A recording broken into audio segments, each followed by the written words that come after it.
car when it breaks down because my protection plan with CarShield covers more than 5,000 parts, from alternators to big-ticket items like transmissions. I pay by the month with no long-term contract commitment, and my cost never goes up, never. Thanks to CarShield's Price Lock Guarantee, no matter how many claims I file. Call CarShield today at 800-898-6155. 800-898-6155, or go to carshield.com/LEVIN to save 20%. That's 800-898-6155, or go to carshield.com/. This is DeSantis versus Newsom, the great red versus blue state debate on The Flag. All right, it is 7:30 a.m., 1100 The Flag, 92.3 FM. I'm Jay Thomas from WDAY Radio. I like to play on The Flag once in a while with my buddy Steve Hallstrom, of course, host of the very popular Steve Hallstrom Show, and you can check that out from 4 to 6 Monday through Friday. Steve, here we go again, buddy. Once in a while, we drag you into the dark side. It kind of, because I'm not a big political guy, but it's kind of fun to do this once in a while. Walk on this side of the tracks. Well, I think you give us that kind of just regular guy perspective on the whole thing. Scotty and I probably spend more time, Scotty more than me, but kind of just digging around on the flag side into the political side of things. But it is interesting because I think a lot of people today are going to be tuning into this and maybe don't see themselves as huge political fans or people that follow every movement of everything. But I think people have heard a little bit about Newsom. They know that DeSantis is running. And I think the DeSantis has done a lot of advertising about this thing on Twitter and other places. So I think there will be some interest, and people are going to want to try to figure out today, is this a battle between these two guys? Are they going to try to make it personal, or are they going to talk about the principles that they are fighting for within their states? I know we're going to get a little bit of back and forth because the two gentlemen do not like each other. That is not an act. They definitely do not like each other. You've got Newsom, 56 years old.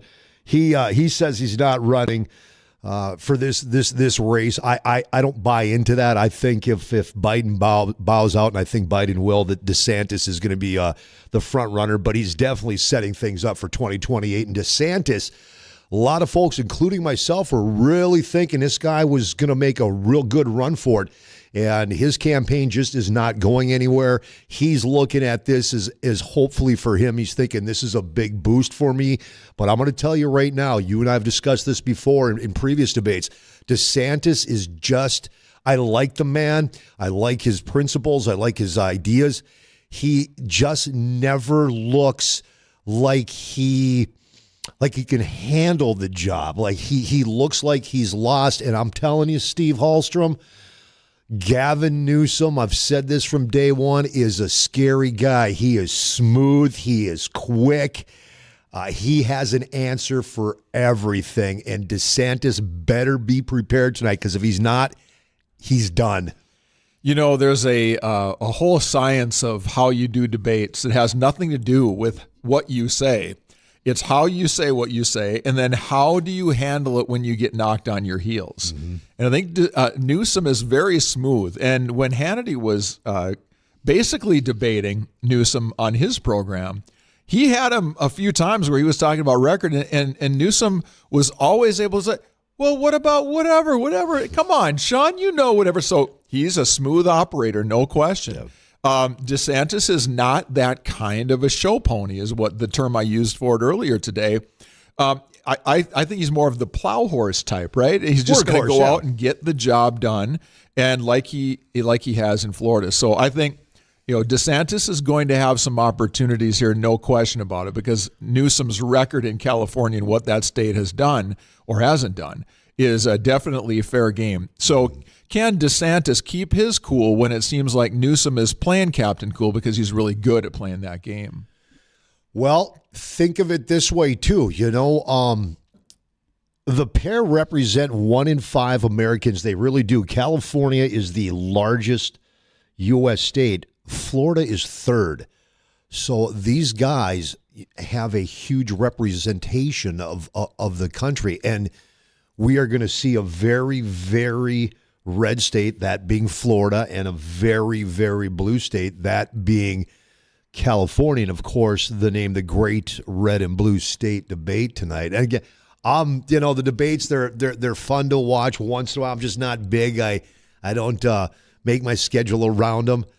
But I got to tell you, Steve, this one, I have been waiting for this one. I really have. I'm excited for this debate tonight. I'm too. I'm a DeSantis backer. He is my candidate within the Republican side of it, and he needs something good to happen in his campaign. And you said it well earlier. I think you're very fair about it. He just hasn't been able to catch fire. He hasn't. With the record that he has and what he's done in Florida, he's got a lot of ammunition to work with. He just hasn't been able to find that moment. Tonight may be an opportunity for him to do that. Although I fear that with Newsom, you're going to be able to look at a few of these kind of zinger moments and say, my guy won, if you happen to be a Newsom fan. Or if you're DeSantis, you're going to have to say, well, he had him on policy. He had him on the point. He had better information. He had better backup, whatever. That's how I think a DeSantis win looks. And so I feel like Newsom's going to look good no matter what. DeSantis is going to have to be able to talk about the principles that make life better and be able to juxtapose what they're doing in Florida and what he has done, winning a state that used to be sort of purple. Now it's very, very red. Yes. And be able to say, I not only did this in the rural counties, I did this in Miami-Dade County. Yeah. I did this in, where Jacksonville, in Tampa. I won the entire state. And it basically turned a purple state to a really sharp shade of red. I think that's where he's going to have to get involved and do this. But no question for Newsom, this is his first big audition. This is a chance for him to play big on that national stage. You said it. He went to China not too long ago. He's been to the White House many times the last few years, and he's just kind of waiting out there in the wings. And I'll add this to the conversation, Jay. A lot of us have been looking at what's going on the Democrat side right now and saying, look, it might be too late. I mean, we've got filing deadlines and all these things that have to be done. But I had a guest on my show earlier tonight, a kind of a good political observer, and he told me, remember that if, for whatever reason, if Joe Biden in June says, you know what, I'm not healthy enough, I can't do it, or somehow he gets pulled out of this thing, they can appeal to put candidates on the ballot even after the filing deadline if a candidate has to be excused because they can't continue to operate anymore, whatever it might be. So it's not too late yet for Gavin Newsom. And for him, this is a chance. He's going to have every Democrat in the country watching this and pulling for him. And if he does well tonight, I think he's going to have a lot more people on the Democrat side say, maybe it's not too late to make a change here. Yeah, well, I honestly, I think right now the party, and for a while they have been slowly working on making that change. You see the party really starting to back away from President Joe Biden. They see what he's done or whoever's making the calls. I still think President Biden is just the face. He's not the guy making the calls, but you can watch how quickly he is going. He's just, you watch something from a year ago, and even in 1 year, the difference in this man, it's sad. It really is, and it does not bode well for our country. We look weak.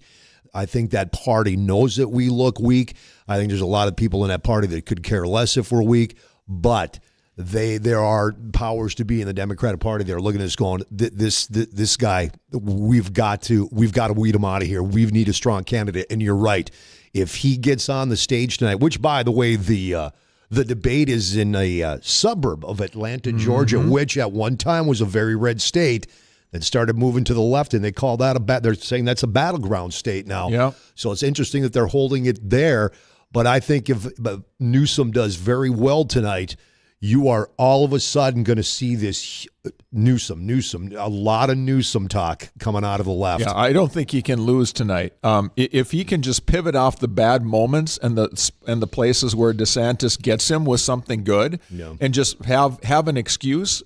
That's what it is a lot of times in these debates is not do you have information, but do you have an excuse? And you say, well, you can blame that on whatever. We had nothing to do with that, or we did this, or come up with the other trick that I think Newsom will use a lot tonight is find a statistic where you're like, where did that come from? And you almost wish that there was a fact checker there to look into it, because he's done a lot of that too. He did with Hannity a couple of times in one of those earlier debates where he just pivots to something. He said, well, if you look at our gross domestic product, California is the number one GDP. We know how to get things done in California. Like, really? Or he'll find a statistic like maybe that one that really doesn't mean a lot. It just means your state is big. Sure. But it sounds really good. And that's what politics is so often. It's selling the pen to the people. Exactly it is. So DeSantis is going to need to hit him on the sanctuary cities and the crime. COVID. And the COVID, rolling power blackouts and all the things that they are known for in California. And he's just going to have to say, like I've said with every Republican primary debate, look at what I have done in Florida. I am not just talking a good game. I can show you my track record for having done it. And I can show you Democrats that are now glad that we're running the state the way we are. And have confidence in that debate. Yes. That is the key, because you're gonna see confidence out of Gavin Newsom. I mean, when I watched him, how many months back when he was on Sean Hannity, and I just sat there glued to the TV going, oh my gosh, this guy is scary. When I say scary, well, his policies are scary, but scary the fact that, a lot of Americans that go out and vote, they don't follow the politicians, the politics that close.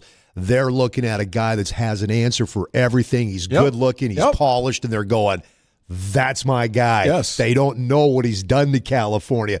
They don't know what he did with mayor of San Francisco, I believe. What he did there. They don't see that. They just see, oh, look at that good-looking guy. He's got an answer for everything. He's smooth. I like him. Click. Yeah, there it goes.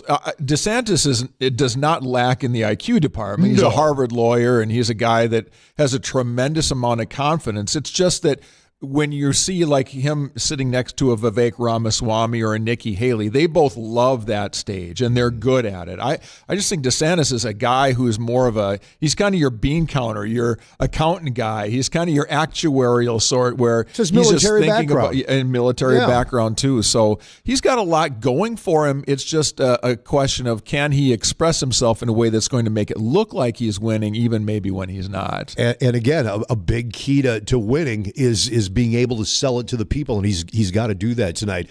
All right, so if you want to watch this, if you go to AM 1100 The Flag's Facebook page, you just I believe you just click on events, and you can watch the pregame show with Steve and I. You can comment as well.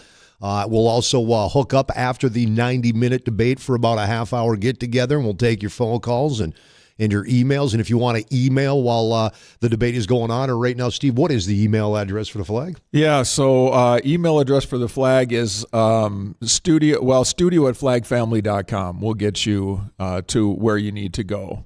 That's one way to do it. Back to your point about watching it earlier, if you go to just am1100theflag.com, there's a red banner on the website that says watch live now, Newsom DeSantis debate live reaction. So easy to find it there. Studio at flagfamily.com will get you there. Or if you are watching us on the YouTube feed, you can put your comments in there and we'll see them that way also. And what is the phone number if somebody wants to call in while we're doing this pregame show? Yeah, 271-1100. 701-271-1100. And then we'll do a postgame show too. Again, 90-minute debate starts at 8 o'clock. You're about 17 minutes away. Yeah, thehill.com had I think a nice little pregame piece today about 5 storylines to watch for in this debate. And their first storyline is, how big do the fireworks get?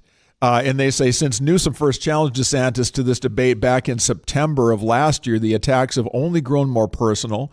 Newsom has called DeSantis, quote, a small, pathetic man, while the Florida governors argued the people are fleeing California because of Newsom's administration. So there's a little bit of bad blood here. There is. And I had not remembered this, but DeSantis has actually sent some asylum seekers over to California and to Sacramento, and when the migrants have come to Florida. And so Newsom has said that we're going to look into charges like criminal charges like kidnapping and things like that. So there's been a little bit of those fireworks as well. So the first, go ahead. I was going to say, don't forget too, I can't remember if you mentioned this or not, but Newsom, of course, spent a bunch of, what was it, $100,000 on one of the rivals in Florida going against DeSantis. Oh, yeah. Yeah, it's been ugly.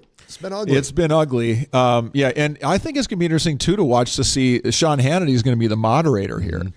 And I hope, honestly, he doesn't take sides. I want to see him play this thing as a pretty fair and impartial observer. Now, this is not a debate like the Republican National Committee's been doing with these primary candidates. So Sean Hannity can make whatever TV he wants to have happen tonight happen. So it might be 2-on-1. I just hope it doesn't happen that way. I was reading up a little bit on that, and it sounds from the people behind the scenes that Sean wants to come out as neutral on this and not try to side with DeSantis, which that would be the way he would go. His insiders are saying no, he is going to treat these men equally, and we'll see if that happens. Yeah, I hope so. Storyline number 2, does Florida or California come away looking stronger? Obviously, the policies have been very different there. Probably nowhere more so, Jay, than the social issues. DeSantis has been very strong on legislation about LGBTQ transgender rights, transgender, abortion, education, the whole Disney thing. Yeah, these are kind of two Disney kingdoms here too, Florida and California. So that's going to be interesting to watch to see which state comes away looking better. And this, I think, is key for both of them, is to be able to say, here's what I've done in my state, and here's why this will make the United States better. So that's a big storyline involved here as well.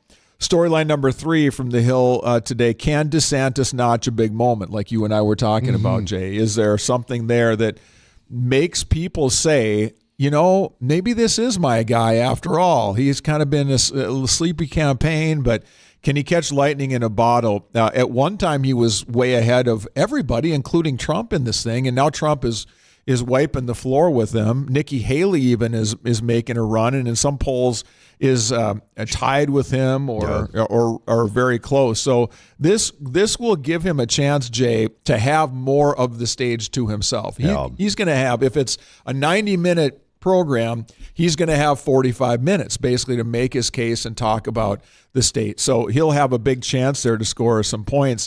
Storyline number 4, will Newsom score points for Joe Biden? This is going to be really interesting to watch because really, if Newsom wants to, he can try to position himself like, I'm the guy here, subtly, but nonetheless, that I can take this country and move it to a better place. Or is he going to defend Joe Biden through this whole thing? I honestly think you are not going to see him badmouth President Biden. But you're right. I think what you're going to see is Governor Newsom, talk about how he can take the country down the road. And when I say down the road, not taking the country down the road, but down the road in 2028, here's what I can do.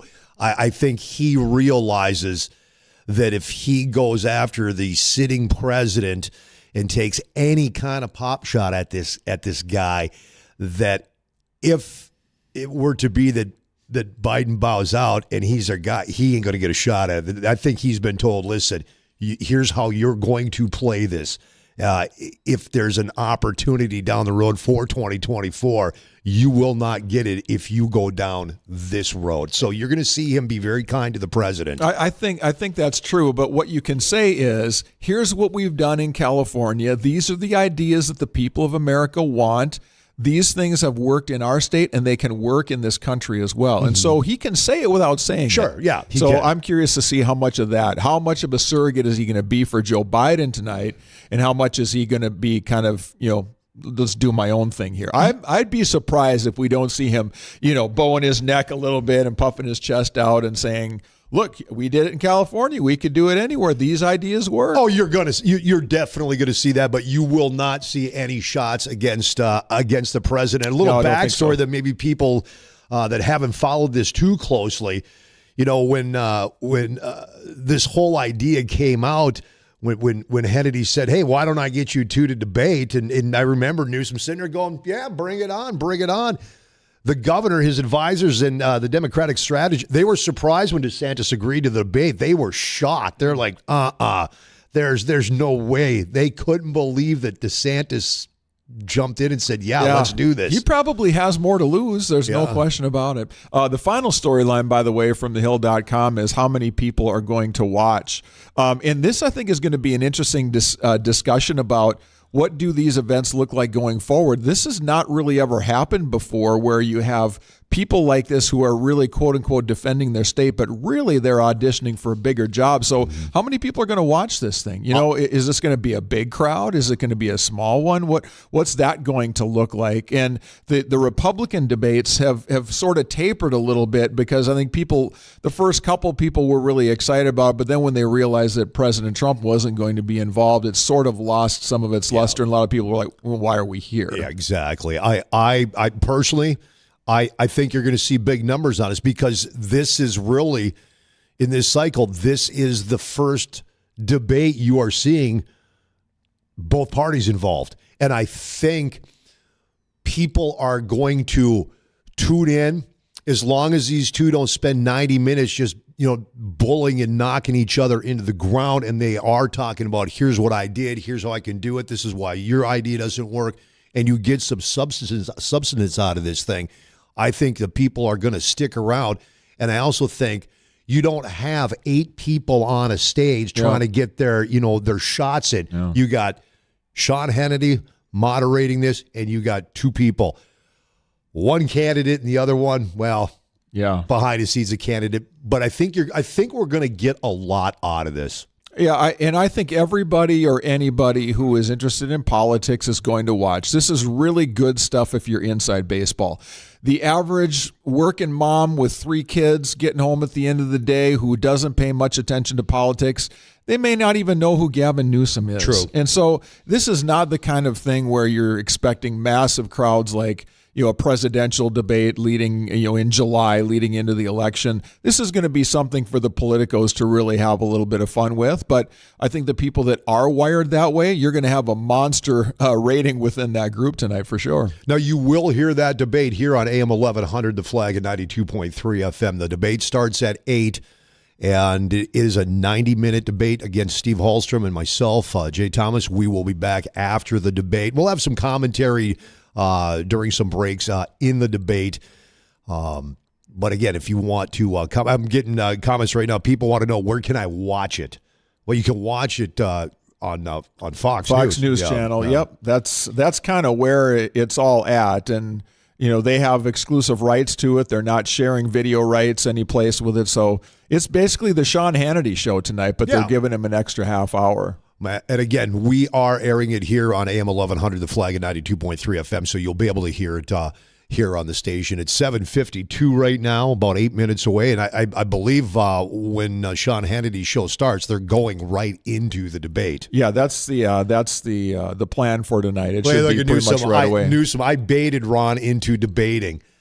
I mean, this guy is a very confident man on everything he does, even though everything he touches, I think, turns to, I can't use that word, but his confidence, I hope Governor DeSantis has that same confidence tonight, and it comes across, because if it doesn't, he's gonna get the floor wiped with himself. Yeah.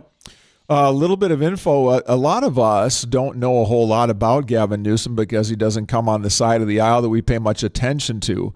But he's been governor since January 7th of 2019, so he's been in the office now a little over 4 years or so. Those of you who are familiar with cable news will probably know the name Kimberly Guilfoyle, who is now dating Donald Trump Jr. Well, she was married to Gavin Newsom at one time. Years ago, yeah. Well, she was. He's 56 years of age. He was born in San Francisco, California. And so that's a little bit about him. He was a lieutenant governor in California for 8 years, mayor of San Francisco from 2004 to 2011. So there's probably no name in California politics that really is bigger than his, being a governor and then having all of that behind him there as well. Graduated from Santa Clara University in 1989. And so he did spend a little bit of time in business, founded a company, and a company that would later become a wine store with some restaurants and hotels as well. And so he was in the business world for about 5 or 6 years and then got into politics in 1996. And so that's kind of his pathway to that. He grew up in a home where they were kind of big business people. His father was a state appeals court judge and an attorney for Getty Oil. So worked in the legal field there. So a little bit about him and his background there. Here's let's take a look at the governor from Florida, Ron DeSantis. He's got quite an impressive background too. Born in '78, he grew up, spent most of his childhood in Florida. His credentials are unbelievable. Graduated from Yale University and Harvard Law School. Joined the United States Navy in 2004. Promoted to lieutenant. Then before serving as a legal advisor to SEAL Team 1, he was stationed at Joint Task Force Guantanamo in 2006, deployed to Iraq in 2007, returned to the U.S. for about 8 months later, then became the U.S. Attorney General he returned to the U.S. about 8 months later. The U.S. Attorney General appointed DeSantis to serve as a special assistant U.S. attorney, elected to Congress in 2012, reelected in 2014 and 2016. He's got a great background. Well, he checks all the boxes. Mm-hmm. And I think maybe that's one of the reasons I appreciate his candidacy as much as he does, in addition to being, a guy who went to an Ivy League law school and came out more conservative than he went in. I think that tells you something about his constitution, his fabric. On the social issues, the things that I, as a believer, the things that matter to me, he checks every one of those boxes as well. He's not afraid to ruffle feathers. He fired his own attorney general because he wasn't standing up for what the state's, leading had been. So there's a lot to like. As you say, he's a veteran. He's an athlete, played baseball, I think, when he was at Harvard or Yale for undergrad, something like that. So there's just a lot of stuff there that really works as far as his background. And as I say, you can talk about what you did when you were growing up and where you went to school or whatever, but just look at the state, and Florida ranks high loved in just everything. Yeah, people are moving in there. The people are GDP of that state continues to rise. When we're in Florida, I mean, Alex, I go down there every year, and DeSantis comes. People, they absolutely love him in Florida. They do. Love him. They just love the fact that he stood up to the federal government, especially during COVID, and made sure that state was free. I'm glad you said really that. Appreciated that. He was as strong during that COVID situation as just about anyone. I remember a press conference where he came in and, some interns were in the background of the stage with masks on. He goes, "Why are you wearing those masks? You don't have to wear those, And so things like that. He's big on freedom. Compare that to Gavin Newsom and what he has stood for as governor, supporting measures to end capital punishment, lower minimum standards for sentencing in the criminal justice system, legalizing cannabis, all of the green stuff, all the LGBT, transgender stuff, operations on 12-year-old kids.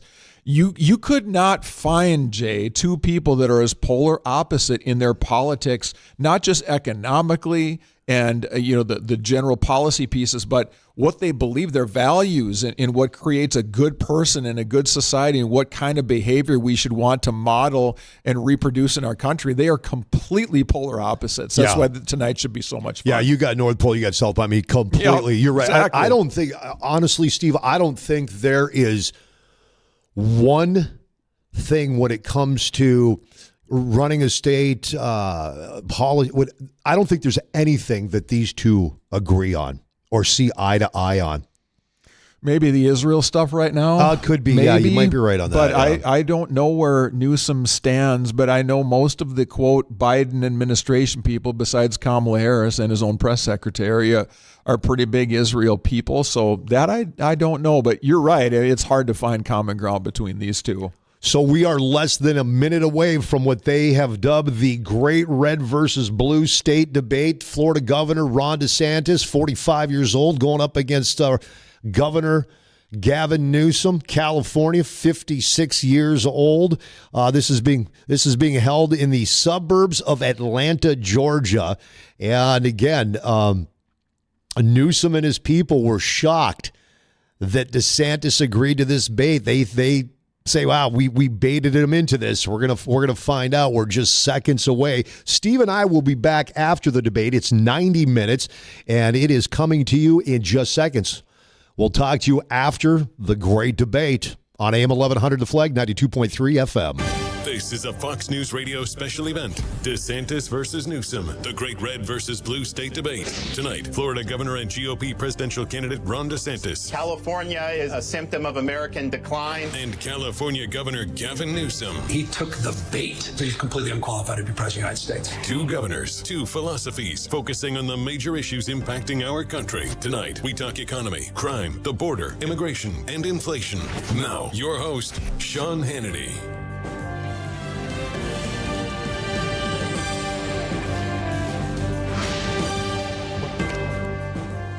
And welcome to Hannity. And tonight we are broadcasting live just north of Atlanta, Georgia, in Alpharetta, Georgia, where in just a moment we're going to hear from the Republican governor of Florida, the Democratic governor of the great state of California, for what is the first ever red state, blue state debate right here on the Fox News channel.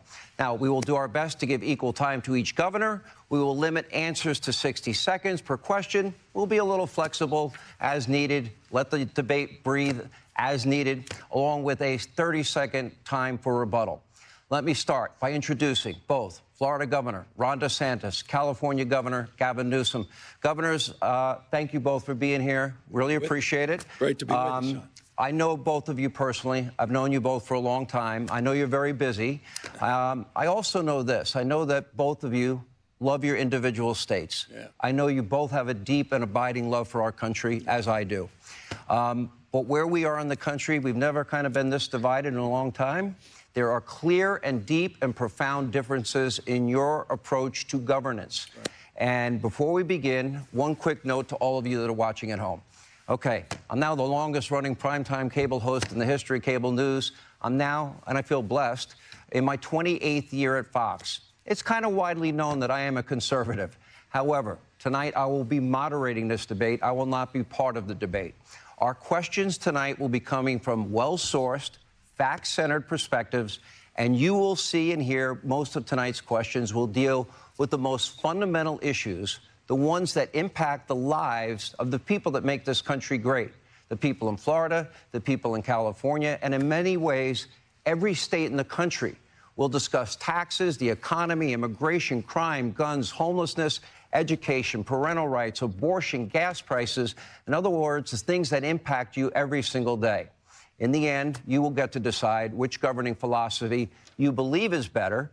The governors will explain their governing philosophy. And again, fact-based questions. So let's get started. Everybody ready? All right. As we speak, there is a phenomenon. It is playing out across the entire country. Americans, they are leaving blue states in droves in favor of red states. You can see numbers on the screen right now from the years 2021 and 2022. These particular numbers are stark in the state that you lead. In the case of you, Governor Newsom, according to the U.S. Census, this is where the numbers come from. In 2021, 2022, California's lost 750,000 residents to other states. Governor DeSantis, during that same two-year period, you gained 454,000 residents from other states. So, Governor DeSantis, we had a coin toss. I was not part of it. I missed it. But apparently, Governor Newsom, you won the coin toss. And you chose to let Governor DeSantis have the first question. You will get the last word tonight. So I begin with you. You know, for Governor Newsom, I will ask. Right now, Newsom's going, what the heck? There's two against one already. Yeah, exactly. What do you? It's a simple question. How do you explain this phenomenon? Governor, what's going on? When I was in the Navy, I got orders to go to Naval Amphibious Base Coronado in Southern California. And I was a lifelong Floridian, but I went there and I was like, man, this is one of the most beautiful places on earth. And I think California has more natural advantages than any state in the country. You almost have to try to mess California up. And yeah, that's what Gavin Newsom has done since he's been governor. He's the first governor to ever lose population. They actually, at one point, ran out of U-Hauls in the state of California because so many people were leaving. Of course, he's imposed restrictions on his own people while exempting himself from those restrictions and going to the French Laundry while his people were suffering. He led the country in school closures, locking kids out of school while he had his own kids in private school in person. Now, he's very good at spinning these tales. He's good at being slick and slippery. He'll tell a blizzard of lies to be able to try to mask the failures. But the reality is they have failed because of his leftist ideology.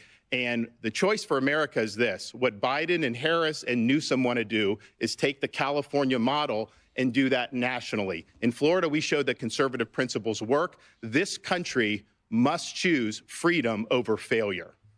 Governor Newsom, your reaction.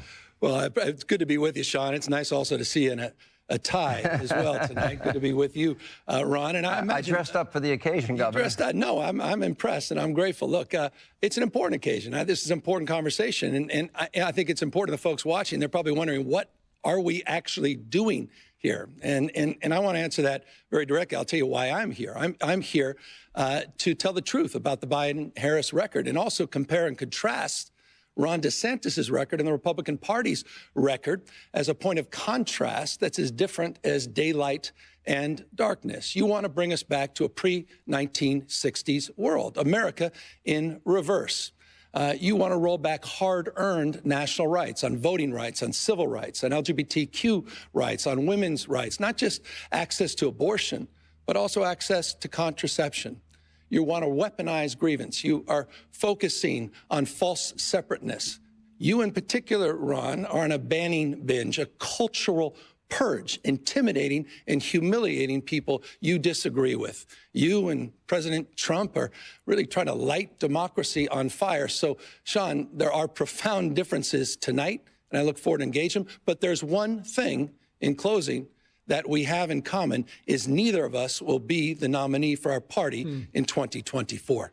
Governor, pretty good line, pretty good zinger. Didn't answer the question. It didn't address the issue. Can you explain this migration out of California and going to red state, blue state? Well, hold on. You mean the last 2 years, more Floridians going to California than Californians going to Florida? No, I put up on the by the way, that's going to be fun to fact check. So we'll just start right there. California has no peers.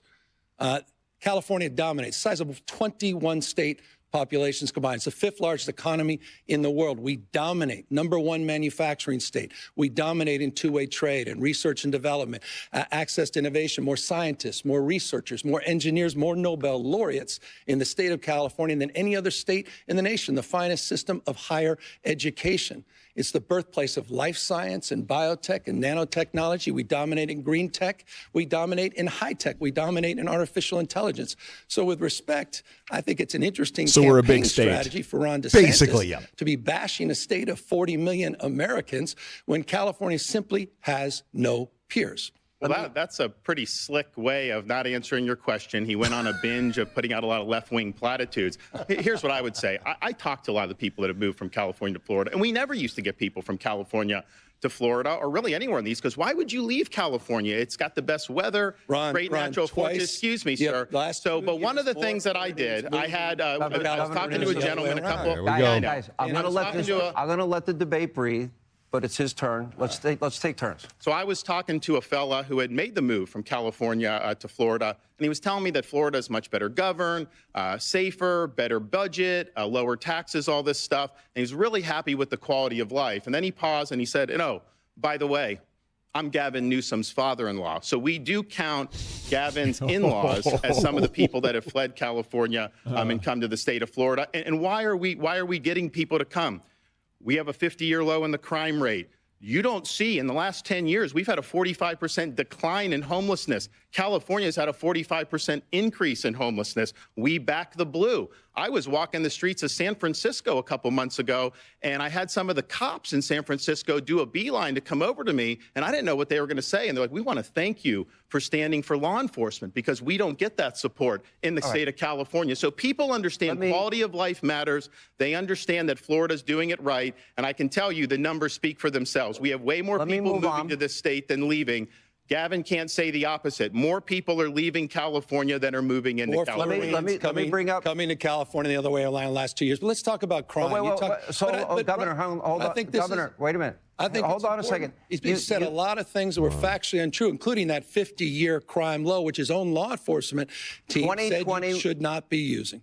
You have yet to address the issue, but I asked you twice. You don't want to answer it. But the issue of why the migration out of red states, out of blue states. We just established more Floridians coming to California in the last few years than the overall. You had a net loss of 7. Establish it. It's a you fact. Just asserted it. It's a fact. No, it's not a fact. It is a fact. Moving on. Let's go. Your states have vastly different income tax rates. Okay, it is what it is. These are the facts. California's highest rate for top earners, 13%. Married couple, for example, in California, earning a median income of $84,000, they have a 6% income tax in the state of California. Florida's income tax rate is 0% across all salaries, but it goes beyond income taxes. Property taxes are lower in California, but everything else is higher. Let's take a look at the numbers. These are the facts. The average property tax in California, 0.75%, Florida, 0.91%. Sales tax, California, 7.25%, Florida, 6%. Gas tax rate, California, 77 cents a gallon. That is a low estimate. It's up to $1 when you include mandatory fees. Okay, it's 2 on 1 here. 35 cents. It's turning into that, income tax, California, 8.84%, Florida, 5.5%. Governor Newsom, this is your question. Let me ask you. Obviously, you support a different philosophy, which is higher taxes. Yes. No, hold on. This is a tax question, Governor. This is a very different approach, and I agree with you completely. He has one of the most regressive tax rates in the United States of America. It's the number 3 most regressive state in America. And what that means is simply this. Who does he tax? He taxes low-income workers more than we tax millionaires and billionaires in the state of California.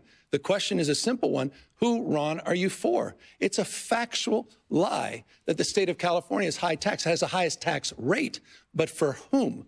And it's a foundational and fundamental difference. You look at states like Texas, overwhelming majority of Texans pay more taxes than the state of California. So again, it's who you're for. And I think those values matter. And I appreciate you bringing up the issue of taxes. How many people leave Florida to go to California because they pay less taxes? I've not seen that. Are people going from Florida to New York because they pay less taxes? Of course not. They come to Florida because they pay lower taxes. We don't even have an income tax.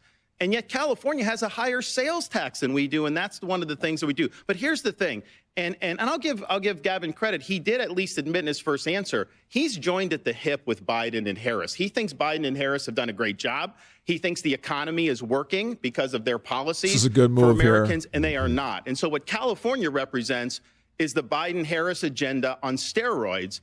They would love nothing more than to get 4 more years to be able to take the California model nationally. That would be disastrous for working people in this country. We'll talk about working people. They pay more in your state than the state of California charges for billionaires and millionaires. And it's just a value proposition. True. It's a fact. Again, you can't make You these have things $6 up. or $7 a gallon gas. How do they afford that? These are folks that are blue collar people. You're going to force everybody to buy an electric vehicle. How are they going to be able to afford electric vehicles if you're working class people? And I think the thing about California, somebody went to training for debating rates because they've got Silicon Valley billionaires. They've got a lot of very wealthy people. They've got a lot of people that are on government assistance, but they've hollowed out their middle class. That's who's been leaving California. They've been leaving in other places. They go to Arizona. They go to Nevada. They go to all these places. Let me just like Biden is hollowing out this country. I do have a follow-up question. In California. Ron, I'm happy that you continue to talk. Let's talk a little bit about Bidenomics, because I'm happy to take that on right now as well. I think it's a fair point. Supporter of it. I appreciate you acknowledging 14 million jobs, 10 times more than the last 3 Republican presidents combined. Because he had 815,000 manufacturing the jobs were because of the COVID lockdowns. Are you kidding me? 3.9% unemployment. As he continues to talk over me, I'll talk to the American people. 3.9% unemployment, the lowest black unemployment in American history, the lowest unemployment for Hispanics in American history, the lowest unemployment for women in 70 years, the lowest black poverty rates in history. That's this administration's agenda. And by the way, as you smile and smirk over there, you should know this, the American people. Here's Here's a guy who celebrated Bidenomics just this week, celebrating $28 million that came into your state because of the CHIPS and Science Act, one of the most significant economic plans since FDR. I'm proud of the work Biden and Harris have done. Would you like to respond? And I do have a follow-up. The 6% rate on people, families, couple in California, they pay 6% income tax on $84,000 a year. Low-wage workers in the state of Florida pay more than billionaires state of California. I didn't ask about Florida. But here's, let me ask the question. Let me ask the question. To try to cover for his Ron, if I may answer, and then I'll answer the question. Sean, get control of this. California has lower taxes, lower than 32 states for working families in the middle class, significantly lower taxes than places like Texas. You support a 6% income tax for people, a couple I'm making against regressive taxes that advantage billionaires and millionaires over working families and the working poor. People in his state pay more taxes on the low end than we tax people on the high end. That's paying a fact. $7 a gallon gas help working people? That doesn't help working people at all. How does paying an 8% sales tax help working people? That doesn't help working people at all. They have the highest taxes in the nation. People flee to be able to save money to get out of California. And you have working class people that move to these other states. Their dollars go much further. But here's the thing. They want to take this Bidenomics and they want to double down on this for the next 4 years. How many people are able to afford groceries now compared to what you were doing 3 or 4 years ago? I talked to people, I talked to a woman who had a cart full of groceries going in, and they're ringing it up. And it got to be so expensive, she has to take a lot of the stuff out. That didn't used to be the case. People used to be able to work hard and get ahead. That is not true under Joe Biden. And you know what, Sean, one more final thing. Well played. California's unemployment rate is 60% higher than Florida's unemployment rate. Our unemployment rate is 2.8%. That dovetails into my next question, Why? Governor. Because it's a command and control economy. They have a political agenda that they're pursuing. Let me ask that question. People. On with the question of jobs. I think it's important. You know what? That affects. By the way, that affects everybody. Biden administration, the last 3 years, it's been a master Joe Biden paying you tonight? 3.9%. I thought this was state versus state. No, but it's about the United States of America. I thought this guy was running for president of the United States. If You are running too. for, You just won't you're admit running it. for There you go. You will not admit it. Why don't you All right, just gentlemen. admit that you're But running? hold on. All right, we can't talk. We can't talk. I'm going to move on to the next covering, question. he's running. The unemployment rate in Florida right now is just 2.8%, as you stated. And California ranks second worst in the country at 4.8%. Hold on. This question goes to Governor DeSantis, and then you'll have a chance to respond. Governor DeSantis. Well, right. I mean, they tax too much. They regulate too much. They have a political agenda. It's not a good climate for business. They've lost a lot of companies. A lot of companies have moved to Texas. We have had some to Florida, but they've lost a lot of companies to Texas because they're not doing a good job looking out for folks and not creating a good business environment. And, when I have people that come to Florida, they tell me, you guys actually want us to succeed in Florida. And they feel like when they're in California, they don't want business to succeed. Is that what Disney's saying, the Tampa Bay Rays? Well, actually, yeah. I think that's an interesting point with Disney because I had Disney open during COVID, and we made them a fortune, and we saved a lot of jobs. You had Disney closed inexplicably for over a year. You were not following science. You were a lockdown governor. You did a lot of damage to your people. You had more kids locked out of school for a longer period of time in California than anywhere else in the country. It was the working class kids. It was the middle income kids. His kids were in private school. They were in class in person. He locked people out because of the teachers' union. He is owned by the teachers' union. You will never cross the teachers' union. This is just a lot of hot air. Lock, stock, and Let's barrel. talk about COVID. Let's talk about your record on COVID. You passed an emergency declaration before the state of California did.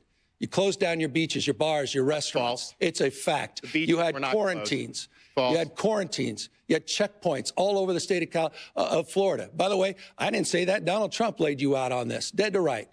You did that. True. You followed science. You followed Fauci, Ron Santos. That's not false. He followed science. He followed Fauci. You were why did promoting. everyone leave Hold on. You were California to come to promoting Florida because vaccines. we were open? You were promoting We were vaccines. open. You even We were wore a closed. mask in We were September. open. Sean, You were closed. If it's okay with you, We'll do this. Why were you closed Why don't we do for this so in a way long? where we both can have Why were you closed for opportunity? so long? You wore You a were mask closed. with Guys, Donald guys, Trump closed. outside I'm trying to let it breathe. in September Gavin, 2020. He did all of Governor that Newsom. until he decided to fall prey to the fringe of his party. And as a consequence of that, Ron, tens of thousands of people lost their lives. Not true. The equivalent, if I had your policies, the equivalent of 10 9/11s. Tens of thousands of people lost their lives. And for what, Ron? Those are more lies. In fact, the Lancet just did a study.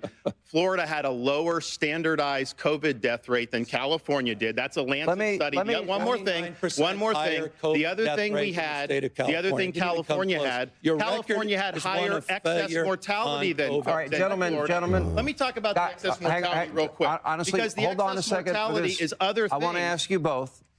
Slow down. I want everyone to be heard. If I can ask you, I really do want this to breathe. I want this debate to breathe. I want it to organically develop. To do that, I need both your cooperation. I don't want to be a hall monitor. It's not my style, all right? You mentioned COVID. Let me go to COVID. And I plan to bring this up later, but you both took very different approaches as it comes to COVID.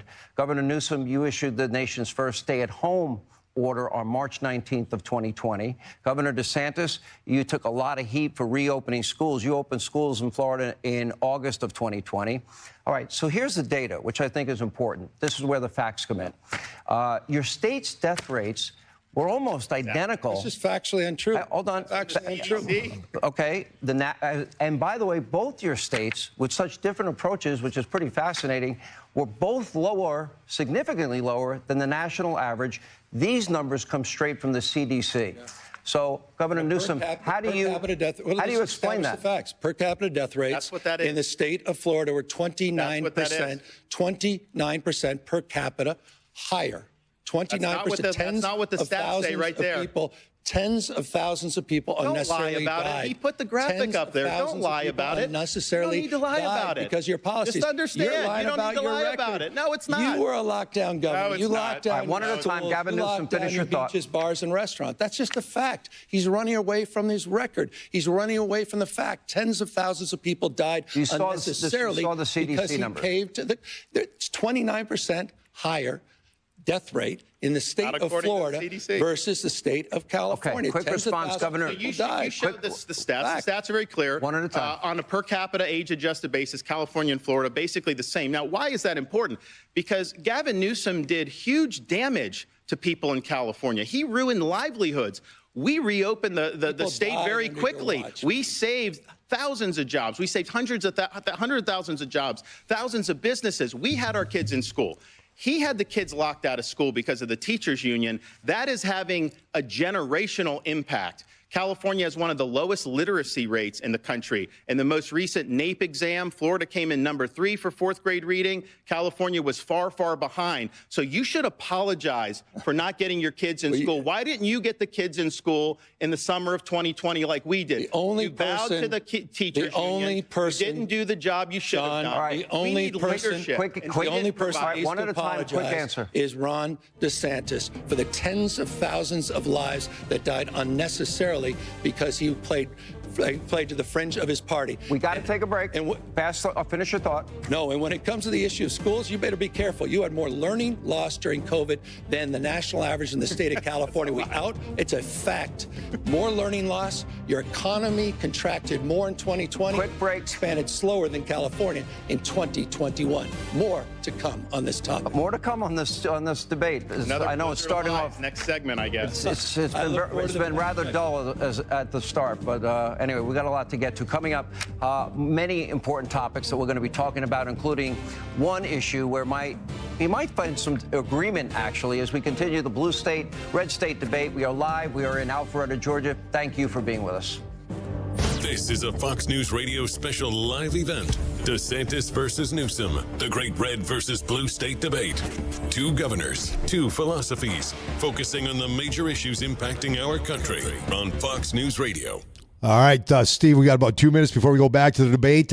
You go first so far. What do you think? Join me for my brand new podcast, Perino on Politics. Every Monday, I'm going to talk to people I trust in politics as they tell me what they're seeing and thinking in the 2024 election cycle. This week on Perino on Politics, I talk with my very good friend, Karl Rove, and we talk all things that you need to know to be the smartest person at the holiday party if anyone asks you about politics. Available now on Apple, Spotify, and FoxNewsPodcast.com. I'm Benjamin Hall, Fox News correspondent and New York Times best-selling author. Join me for my brand new podcast, Searching for Heroes, launching December the 4th.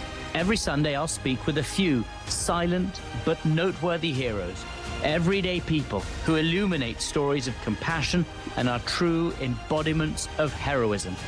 Make sure you subscribe to this series wherever you download podcasts and leave a rating and review.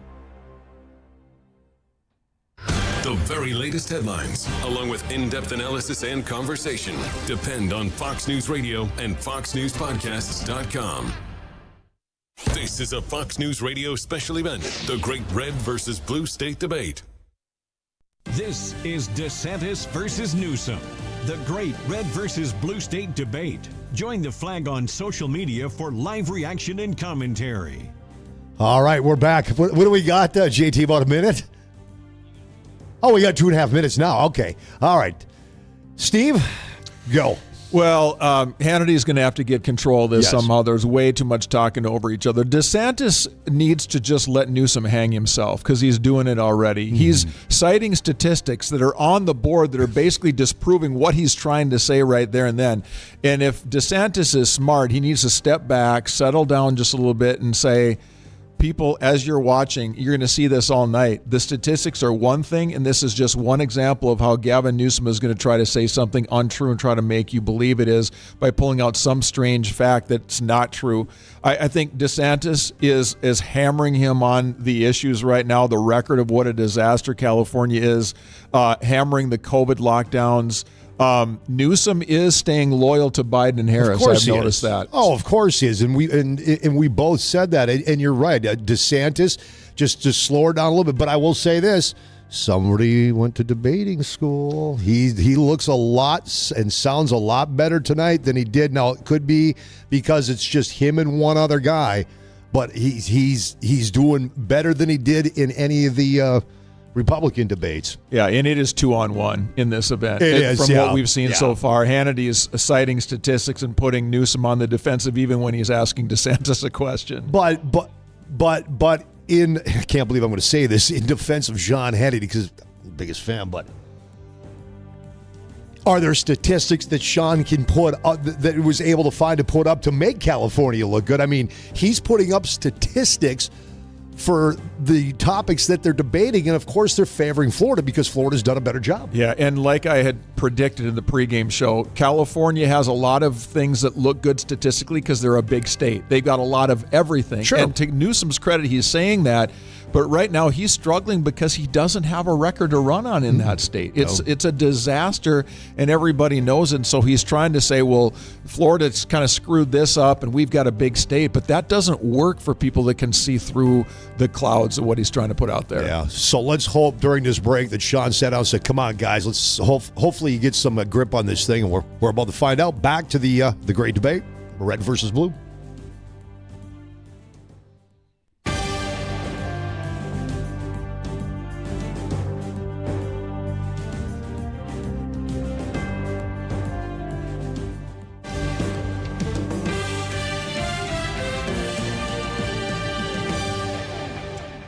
And welcome back to Hannity as we continue our blue state, red state debate with Governor Gavin Newsom and Governor Ron DeSantis. Gentlemen, let's move on to the issue of borders. Joe Biden's message to illegal immigrants during his campaign was, let them come. I'd have the tape, but I said I wouldn't play the tape. And since taking office, Biden said he's gotten control of the border. Vice President Kamala Harris, Homeland Security Secretary Mayorkas, Biden's press secretary Karine Jean-Pierre have all said the border is either secure or the border is closed. Yet the Border Patrol says, well, guess what? They have been a record 6.5 million encounters with illegal immigrants and so-called asylum seekers at the border since President Biden took office. The administration says, well, they don't know how many people actually are in the country illegally. Gentlemen, the American people, I ask you, I believe it's your turn, Governor Newsom, have the American people on the issue of borders, you're defending the Biden administration, they're saying the border's secure, they're saying the border's closed. Those are the numbers from our own Border Patrol. Are the American people being lied to? I don't think they're being lied to. The Biden administration put out a comprehensive plan day one when he got sworn into office 3 years ago, and the Republican Party didn't touch it. They haven't moved on it. They play politics with us. And I'll be honest with you, I think there's probably one person I wouldn't listen to on this topic more than the guy that I'm standing next to, Ron DeSantis. He lacks any credibility on the issue of immigration. When he was in Congress, he supported amnesty. When he's in Congress, you supported John Boehner's bill. It's a fact. When you were in Congress, you supported Obama's. You supported Obama's efforts to advance comprehensive reform. The last guy you want to talk to on the issue of immigration, your immigration policy can best be described as a governor from the state of Florida going into another state, the state of Texas, lying to migrants, promising them jobs and housing, sending them to an island, Martha's Vineyard, and then sending them to a parking lot in Sacramento, California. I met with those migrants that you lied to under false pretense. That kind of gamesmanship, using human beings as pawns, I think is disqualifying. So again, a guy who stands here, who's been out on the Republican debate stage saying, well, he's going to be tough, he's going to shoot people with backpacks, and that he has a strategy to potentially even invade our second largest trading partner, Mexico, that has a record of supporting amnesty and supporting reforms under the Obama administration, is the last guy to be standing on stage talking about the issue of immigration reform tonight. Well, I'll tell you what, it's deja vu all over again with that flurry of lies. This is a guy that says the Biden administration is not lying to the public about the border. They go to the White House briefing room every day. They say the border's secure. They are lying to you. We know that that's not true. Gavin Newsom is lying to you when he says somehow I supported these things, which I didn't do. He's also lying to you about what it's going to take to solve this problem. California is a sanctuary state. They thumb their nose at federal immigration law, and this has real consequences. There was an illegal alien, Herbert Nixon Flores, who was in L.A., in custody. He was a repeat criminal. ICE wanted to take him into custody because then they would be able to deport him. L.A. refuses to work with ICE, and so they wouldn't turn him over. They end up releasing him on the street. He ends up murdering the mother of a 3-year-old little girl. Those policies are deadly. They do not work. And I would tell you this. The Martha's Vineyard transport, Martha's Vineyard said it was a sanctuary jurisdiction. Kind of reminds me about Gavin Newsom when he restricted Californians, then he went to the French Laundry. These liberal elites, they like to impose burdens on you. They don't want to have to face the consequences of their actions. So we've got a lot of elites who want open borders, who lecture everybody else about it. And the minute they have to deal with any of the consequences, man, all hell breaks loose. How about the consequences? Hold on, we're moving on. We're moving to the next question. We'd be much better on the same topic. On the same topic, this is important. This is a very important question. Good. While some migrants I know want to come to America for a better life for themselves and their family, find the American dream, I totally sympathize with them. Many good people fleeing very bad situations abroad. But others are abusing the asylum process, and in the process, in search of where they're coming from, we're now learning that many are coming from some of our top geopolitical foes, countries with little to no vetting, or people that are coming in. They're not being vetted. Look at these numbers. Between October 2021, October 2023, border agents encountered 6,386 nationals from Afghanistan, 3,153 from Egypt, 659 from Iran, the #1 state sponsor of terror, 538 from Syria, 12,605 from Russia, and a whopping 26,113 from China. Now, my question, the next question goes to you, Governor Newsom.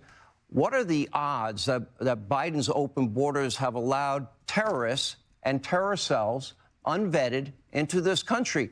Is that a clear and present danger to every American? The odds are 100%. Of course our enemies are going to take advantage of this. He opened the border. He's not. He's violating his oath of office to take care that the laws are faithfully executed. He's knowingly having 8 million come in. And yes, there's criminal aliens. There are terrorists. There's a lot of fentanyl. That we've had tens of thousands of fentanyl deaths. I've met a lot of angel parents who have lost kids to fentanyl overdose. And the problem is, you'll have a college kid that may take some pill not knowing that there's fentanyl in it. And then right there, that can be fatal. They're poisoning our people. And Joe Biden is sitting on his hands. He refuses to take care of the border. He refuses to hold the drug cartels accountable. Exactly. This is the vision of Biden, Harris, Newsom. Open borders. Americans suffer. And Americans continue to die because of fentanyl overdose. There will be, unfortunately, a terrorist attack at some point that we'll be able to trace back to our southern border. God forbid. By the way, do you see that risk, Governor Newsom? Hold on. I mean, do you see the risk? Joe Biden put out not only a comprehensive plan, he consistently puts up plans. Hold on, no, but Sean, is there a risk? I'm going to answer your question. This guy's delusional. I support border security. I think the asylum system is broken.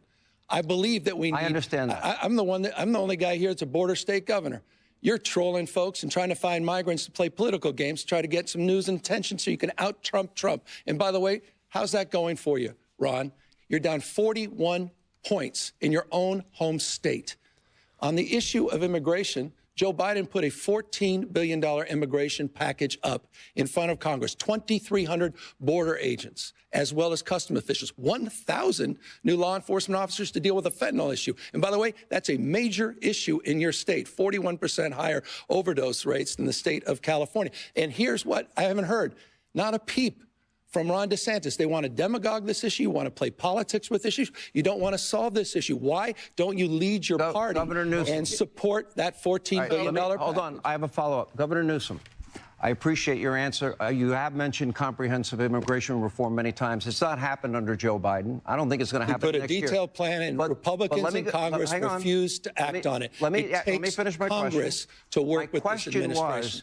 With all of these millions and millions of people coming into this country unvetted, the question was and remains, is this a clear and present danger from the countries I put up on the screen? Is that a clear and present danger to America? And what do you do in the interim That's before why you the can President of the United States put a $14 billion package in front of Congress they can act on today. And what would that? They haven't done anything in 2 years, this Congress. What do you Literally support? not a single piece of legislation. I support the $14 billion package President's put forward that includes 2,300 border agents and customs officials. By the way, also includes $850 million in new technology. One of these guys has to talk about why Republicans voted this plan down.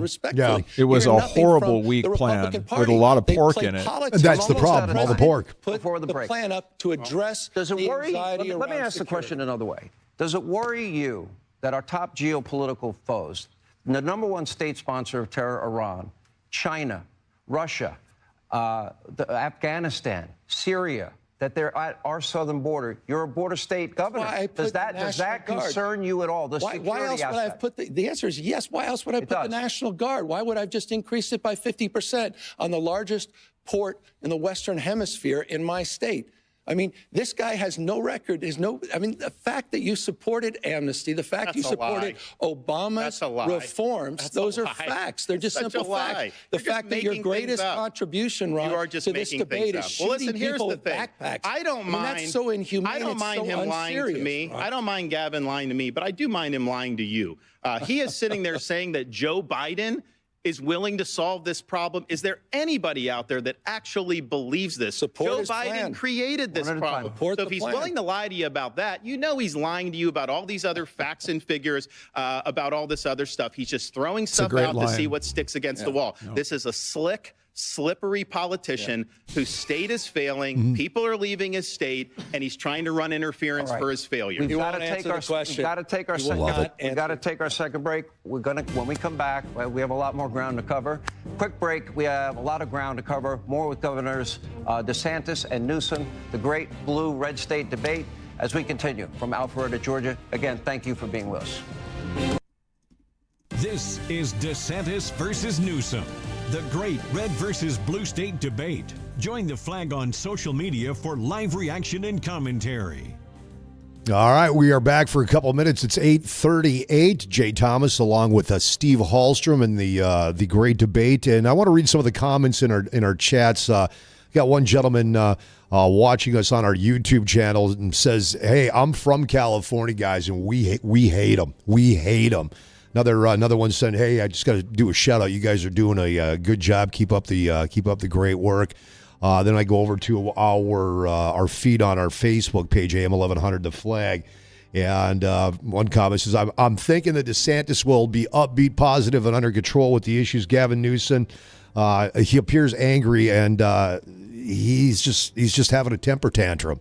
Another one, "I can barely watch. Gavin is nothing but a liar." These governors are acting like they are in a typical debate, which nothing gets accomplished.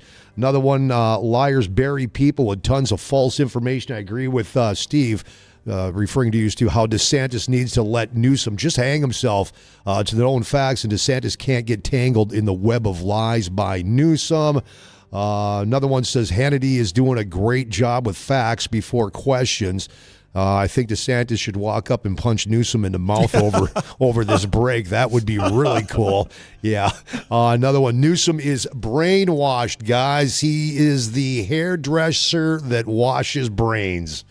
Yeah, Newsom's struggling tonight, and I guess we should have saw it coming. He just doesn't have anything to run on. And so I am disappointed, though, that it has turned into 2 against 1. Hannity has turned this into another edition of his TV show, which is fine, but it's not what we were thinking we were going to see there. I don't think DeSantis needs any help in this case. That plan that Biden brought out, when Newsom talks about this, he's talking about a plan like, we're going to give money to the border, but we're also going to give amnesty to people. We're going to give rights to the people that are here already. There was a bunch of garbage thrown in it. Republicans said, I can't live with that. So when Newsom says Republicans voted down a bill that would have made it better, that's not true. Republicans did vote down a bill that would have sent money to the border, but it was for every 1 unit of good, there was 100 units of bad that goes along with it. Either Hannity or DeSantis needs to point that out. Well, I don't want Hannity pointing that out. I want DeSantis to point that out. And he should. Right. He should be all over that, Steve. You're right. But you're right. That bill, it was loaded with garbage. It was just pure garbage. And this is why we always say that if you just measure the facts of policy and what these ideas and principles will do, the set of answers on the conservative side wins every time. All the liberals ever have is an emotional argument, or you're being mean to this person or this group of people. That's all they have. But you see, the people that are coming to this country to try to get here, they're not coming for the LGBT stuff, and they're not coming for whatever other social cause that's here about green energy. They're coming here because they want what Ron DeSantis has in his state. And DeSantis can score some major points by making those points. Just keep going back to your record. That's all you have to say. We're never going to know if people's stats or their facts or their accusations are right, because DeSantis could have voted for something way back when that had some amnesty, and who knows?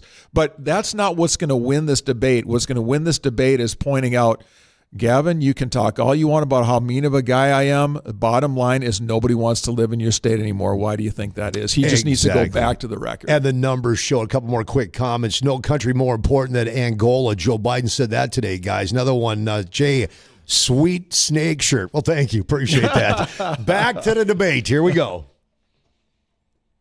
Oh, okay. We got to hang on. All right. I thought we were ready to go. 8:41. Now we're ready to go. Back to the debate.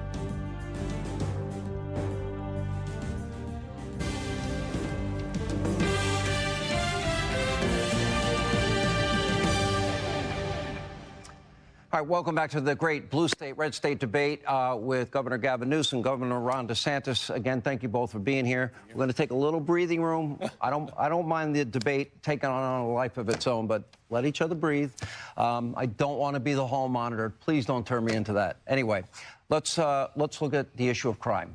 FBI numbers, violent crime nationally for each of your states. Keep in mind, this statistic shows what is the combined rate of homicide, rape, robbery, aggravated assault, the year 2022.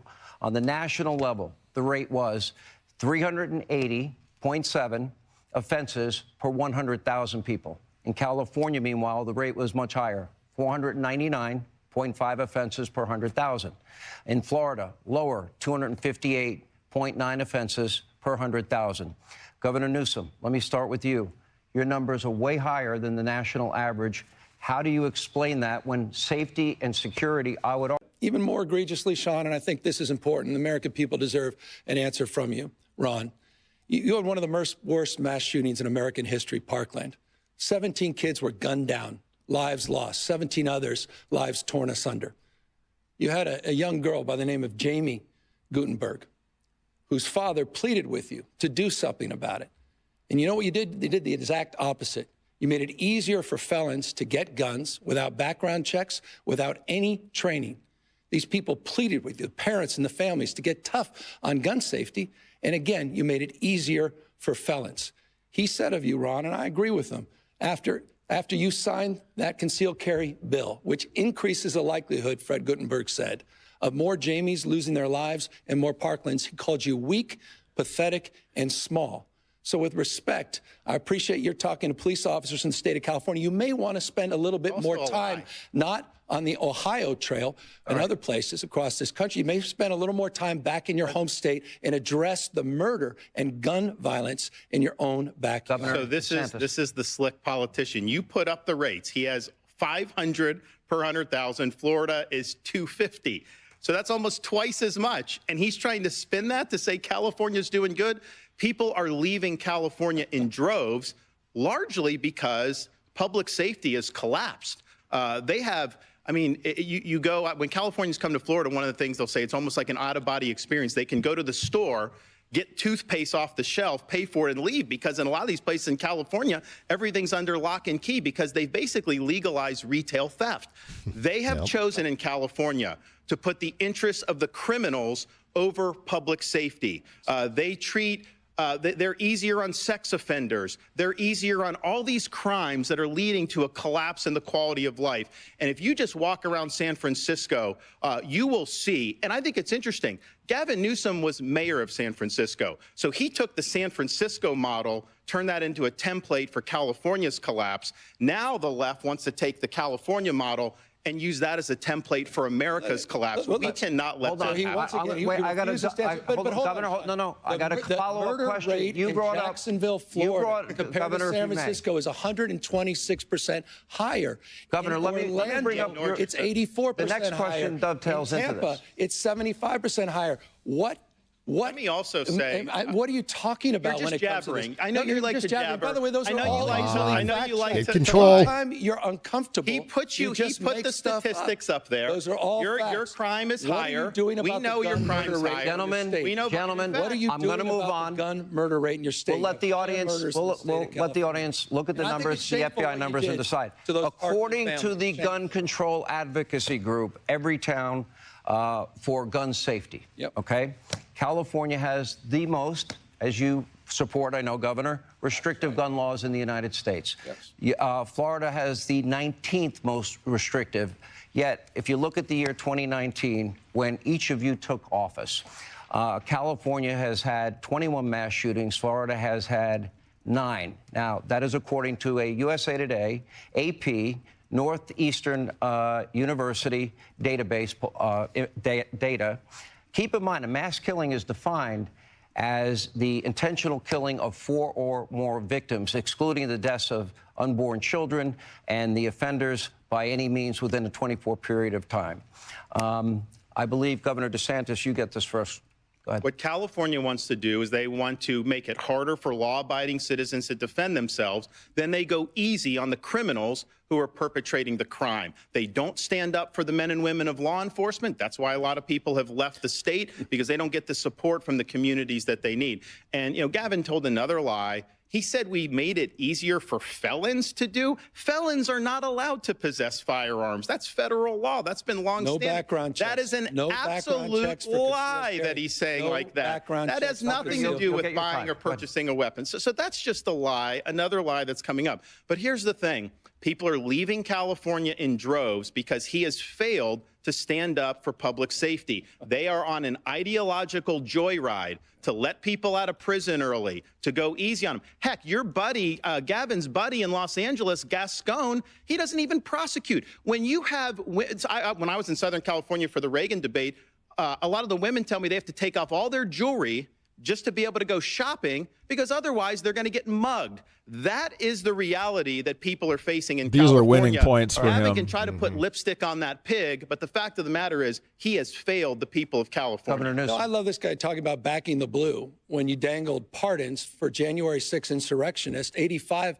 of them that were charged with attacking law enforcement.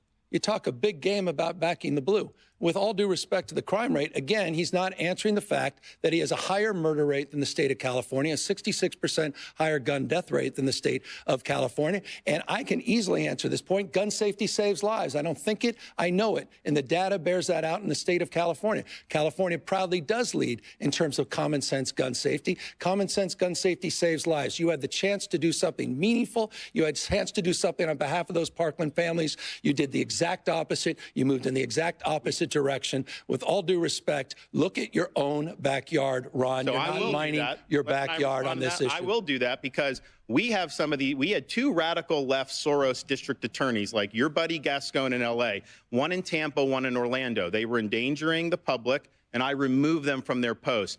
Gavin Newsom has not lifted a finger to rein in Gascon in L.A. That city has collapsed. That county's collapsed because he is not enforcing the law. So that's just the reality. And here's the thing. This is what's happening. That California model, that's been done in Philadelphia, Baltimore, all 15 seconds. We got to go break. Come on. I mean, you're running for president of the United States. You're talking down the great state of California. You're talking down one of the great American cities, Los Angeles. That's insulting. And you're doing it because you're trying to obfuscate the facts that you have a higher murder rate in the state of Florida and the state of California. We got to take a break. Some of the lowest crime rates we've had in 50 years. Well, we'll have more with Governor DeSantis, Governor Gavin Newsom on the other side as we continue the great state debate, blue versus red. There's hardly any differences. A lot of ground to cover. Thank you for being with us. We are in beautiful Alpharetta, Georgia. Thank you for joining us on Hannity. This is DeSantis versus Newsom, the great red versus blue state debate. Join the flag on social media for live reaction and commentary.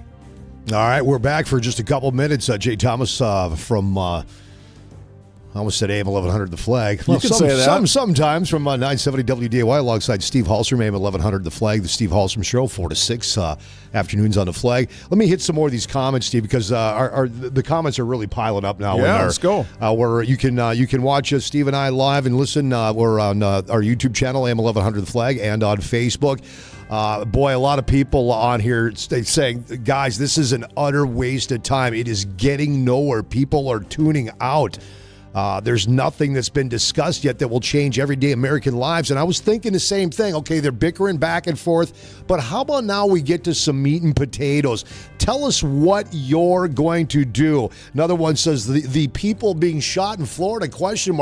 Are they criminals? I was thinking the same thing when that was brought up. Also, here's one from a gal says, guys, groceries are so high, we all have to get on EBT. I can't because my income is too high, supposedly yet. I can't afford renting groceries on my own without my daughter's help.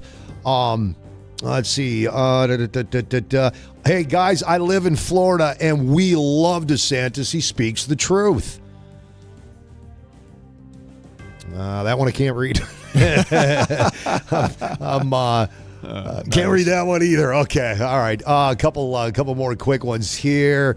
Hey guys, gonna listen to you too after this show. I need to go puke. Newsom is just a class A. Well, we'll leave it at that. Let's see. Boy, folks, I love that you're messaging us, but a lot of this stuff we can't read on the radio. All right, Steve, did we move from the last break to this break? Did we move the needle forward? DeSantis, I think Newsom had some of his better moments in that last section. DeSantis missed an opportunity to say, look, Gavin, you can find one statistic in Florida where it doesn't look good. We're not perfect. We're a big state. We got a lot of people. They don't all make good decisions. But let's look at the big picture, because that's what people live in every day. And he misses a chance to say, yes, we stand by the Constitution and allowing people to have concealed carry and make the Constitution stronger. And Newsom's line about, these laws made it more possible to have a mass shooting, maybe, but it also made it more possible for people to protect themselves against crime as well. So I thought DeSantis missed a chance because Newsom's bringing out the same garbage about guns, and the more guns, the worse everything is, and DeSantis missed a chance there. And DeSantis has got to say, I'm not attacking the people of San Francisco. I'm attacking you because you've screwed their life up. You were the one that put them in the positions there. And back to the guns, as soon as Newsom brought that garbage out, he basically tried to put the blame on the mass shooting in Florida on the back of Governor DeSantis. He had nothing to do with that. That was you can have all the laws on the books. If somebody's crazy, they're crazy. Yeah. If they can't get a gun, they'll make a bomb. They'll get in a vehicle. Mm-hmm. I'm so sick and tired of that weak argument. It is ridiculous, and people are seeing through it, Steve. Yeah, I think DeSantis needs to say, ask people in Florida if they feel safe in this state, and then ask people in California if they feel safe in their state, and see what the answers look like. Yeah, put those graphs up, and Newsom will find a way to spin those graphs are wrong, too. It's ridiculous. And again, we got about a half hour left in this debate. It goes till 9:30. I really hope that we can get to some meat and potatoes on this. Okay, Governor DeSantis, what will you do to change this in America, make it work? Governor Newsom, what will you do? Let's get to some meat and potatoes. We need to talk about inflation. Yes. We need to have talk about, we've hit the border security stuff fairly well, but I wouldn't mind seeing a little discussion on the green energy stuff, because that's something that Newsom will want to talk about, and DeSantis should have some good ammunition on. Here we go. Round 3, ding, ding. Hi, welcome back to Hannity, the Great Red State, Blue State debate. We continue with Governor Ron DeSantis of Florida, Governor Gavin Newsom of the state of California. Gentlemen, let's turn to the issue of parental rights. Now, in March of last year, Governor DeSantis, as you know, you signed the Parental Rights in Education bill. And let me read from it. It says, classroom instruction by school personnel or third parties on sexual orientation or gender identity may not occur in kindergarten through grade 3 or in a manner that is not age appropriate or developmentally appropriate for students in according with state standards. Critics have called the bill, quote, homophobic. This is the one they branded the Don't Say Gay bill. I ask you, Governor DeSantis, especially the lower grades, should schools, and maybe all grades, should schools be focusing on reading, writing, math, science, history, computers, and maybe leaving values, considering parents might have different values than teachers at school, to the parents, to religious institutions? Or is it the role of the school? What is the role? The role of the school is to educate kids, not indoctrinate kids. It's not to impose an agenda. It's to do the basics. And what we've said in Florida is it's inappropriate to tell a kindergartner that their gender is a choice. It's inappropriate to tell a second grader that they may have been born in the wrong body. Now, California has that. They want to have that injected into the elementary school. My wife and I have a 7, 5, and a 3-year-old. We don't think that that's appropriate. And I know most parents do not think it's appropriate. It's also important to respect parental rights, to know what curriculum is being used in the classroom, and everything should be age appropriate. I actually have something that I brought that some parents have objected to. So this is a book that's in some of the schools in California. Florida, this is not consistent with our standards, called Gender Queer. Some of it's blacked out. You would not probably be able to put this on air. This is pornography. It's cartoons. It's aimed at children, and it's wrong. So this should not be in schools. When people like on the left say that somehow you're banning books by removing this from a young kid's classroom, no, this is not age appropriate. And so we're going to stand for the rights of parents. I think we need to do that nationwide. I don't think you can have a situation where some states just trample on the rights of parents. Parents have a fundamental right to direct the education and upbringing of their kids. I mean, by the way, you've been on a banning bench. 1,406 books have been banned just last year under Ron DeSantis' leadership. I love that he keeps pulling this out. I've seen this. He's been doing this all over the campaign trail. What's wrong with Toni Morrison's books? It's not banned. What's wrong? It's not true. Not. What's wrong with Amanda Gorman's? It's not banned. And the poetry. Not banned. Those are false 1,406 books have been banned on your banning binge in the state of Florida. As it relates to parental rights, come on, California, it's in our Constitution, parental engagement. It's called the LCFF process. We actually require parental engagement on curriculum development, and we don't. Complete lie. We don't require K through third grade sexual education. That doesn't happen until middle school. What you're doing is using education up till as a sixth sword grade. for a cultural purge. And you know what? With all due respect, you know, I remember in the 1970s, we had a bill called the Briggs Initiative. And there was a guy by the name of Ronald Reagan, so offended by the Briggs Initiative, which was the original Don't Say Gay bill. In that case, it was not allowing teachers that happened to be gay to teach. And Reagan had the courage to stand up. And he said, you can't catch gay like you can measles. I don't like the way you demean people. I don't like the way you demean the LGBTQ community. I don't like the way you demean and humiliate people you disagree with, Ron. I really find this fundamentally offensive. And this is a core value that distinguishes the values of my state and, frankly, the vast majority of Americans against the weaponization of education and the purging that he's advancing. I have a follow-up question for you, though. And by the way, first, Governor, yes or no, are the book banning issues, is that not a state issue? Is that a state issue or a local issue? It's local, and he's okay. That's all I want to know. The poem book wasn't there. That was the question I have. 1,400 Here's the books question I have for you, Governor Newsom. Some of the books you're talking about, one is called, the governor just brought it up, it's called Gender Queer, a memoir. Explicit pornographic book showing sex acts. Another, Flamer, graphic book about young boys performing sex acts at summer camp. This book is Gay, a book containing instructions on the ins and outs of gay sexuality. Let me finish. Let's Talk About It, a book that contains graphic descriptions about how to masturbate for males and females. My question to you, Governor Newsom, those books, do you believe that's appropriate for school districts to teach kids, yes or no? Come on, that's not part of the curriculum. They're not teaching kids that. Those are books that were in school. Hold on. The bottom line is you are on a book banning binge, your state. Changing the story. 1,406 books, 3,362 Answer the question. in this country. Yeah, he's been really good at this. About those books. That's not, we don't provide for K through third grade education, that kind of curriculum. It's just made up. These guys make it up. It's part of this cultural purge. Should it be? It's just a made what grade, up agenda. What grade would it be acceptable? What I find offensive, Sean and Ron, what I find offensive is a very significant number of these books happen to be LGBTQ books. A significant number of these books happen to be about African Americans. Do you think it's honestly find it Governor, I told do you think it's appropriate in school? We don't teach that. We have sex education in middle schools. It doesn't matter if you've got the book in your library.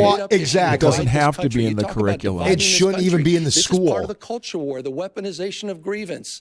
This is part using education. We're focusing on math, science. We're focusing on reimagining our school system. We're going to get to education He's criminalizing teachers and criminalizing librarians that check out the wrong book. They've used the schools to impose a liberal agenda, social justice. They have this ethnic studies where they're dividing people. That's what they're doing. But let me just say something about parents' rights, because he says California respects parents' rights. This is rich. He's been telling a lot of whoppers tonight. This may be the biggest. In California, if you're a parent in Iowa or New Hampshire or South Carolina, your minor child can go to California without your knowledge or without your consent and get hormone therapy, puberty blockers, and a sex change operation, all without you knowing or consenting. How in the heck is that honoring parents' rights when you're bringing people from out of state to go around their parents' backs and getting life-altering surgeries? That is radical. That is extreme. These kids that is an assault on parents' rights. You know what?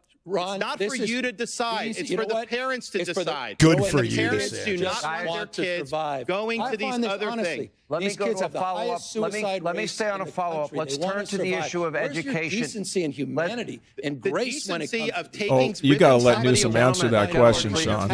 Nobody can hear you. That is wrong. That is wrong. I'll tell you, Sean should not stand in this country. Let us turn, gentlemen, if I may, to the you're right. issue You of should have let him. education.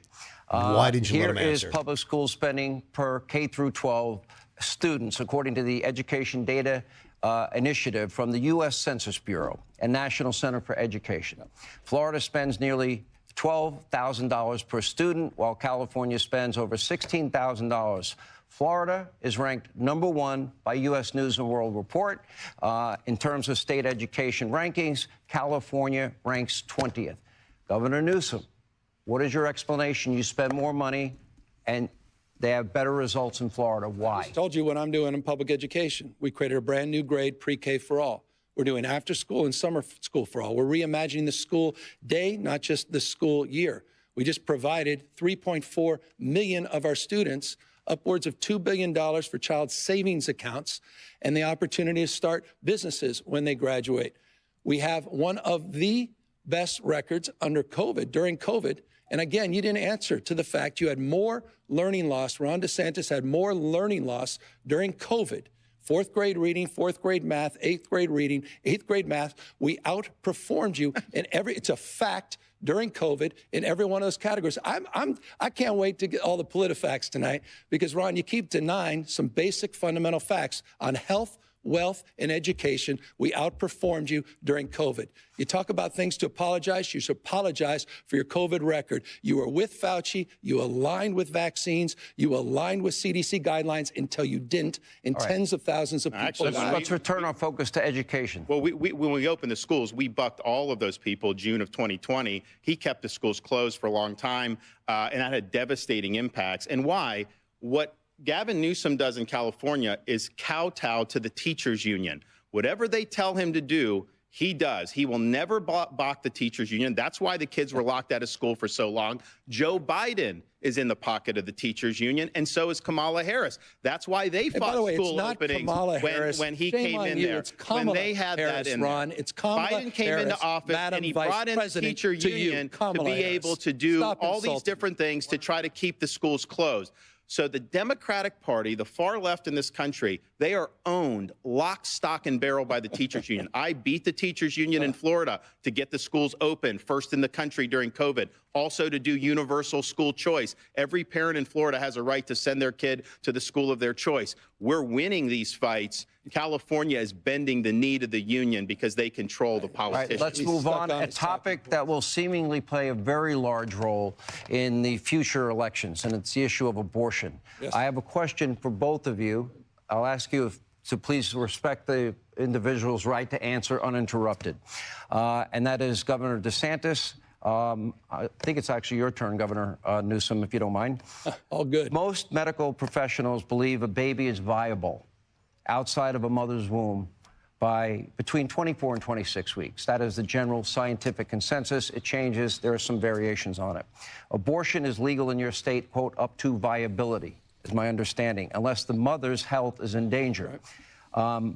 I'd like to get you on the record. You've been unwilling to answer this question. Should there be any restrictions on the issue of abortion that you support at all? Because funding in California, you have allocated in your budget $265 million for abortion last year alone. My question, very specific, do you support any restrictions at all on abortion, especially in months 7, 8, and 9, past viability? I'm going to answer that question, but let's talk about the issue of abortion. Let's talk about the issue of abortion. You're going to answer it? I'm going to answer that question. Okay. I'll repeat that. But I think this is important, and it bears repeating. Ron DeSantis has signed the most extreme anti-abortion bills in America. He signed a bill banning any exceptions for rape and incest. And then he said it didn't go far enough and decided to sign a 6-week ban before women even know they're pregnant, Ron, before women can even access a doctor's appointment. So extreme is your ban that criminalizes women and criminalizes doctors that even Donald Trump said it was too extreme. On the issue of the extreme exception that you highlight as it relates to the issue of later-term abortion, it's almost always because of a fetal anomaly, the life of the mother. And in those rare cases, I trust, and answer your question, I trust the mother and her doctor to make that decision. So in other words, I want to be clear on this. If a woman and her doctor, for any reason, not for any reason. No. It's I'm extremely rare. Should there this be? This is a canard. I know where you guys are going, Sean. You're even uncomfortable with this whole issue, and I understand it. This is where you guys have to go to cover for the extreme anti-abortion agenda of Ron DeSantis. Should there be? Who's hurt your party. Would you support a ban on abortion in 7th, 8th, or 9th month if the mother's life is not in jeopardy?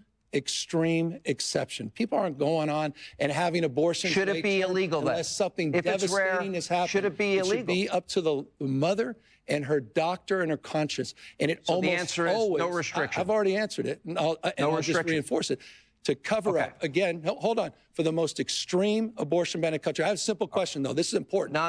I'm asking the question. Ron DeSantis, will you or will you not sign a 6-week ban in the unlikely case you become president of the United States? Would you sign a national ban? Let's talk about your state. He won't answer that. He's getting saved You had 15 on that weeks. Fundamental question. You had a 15-week rule in California. You reduced it to 6. My question is this.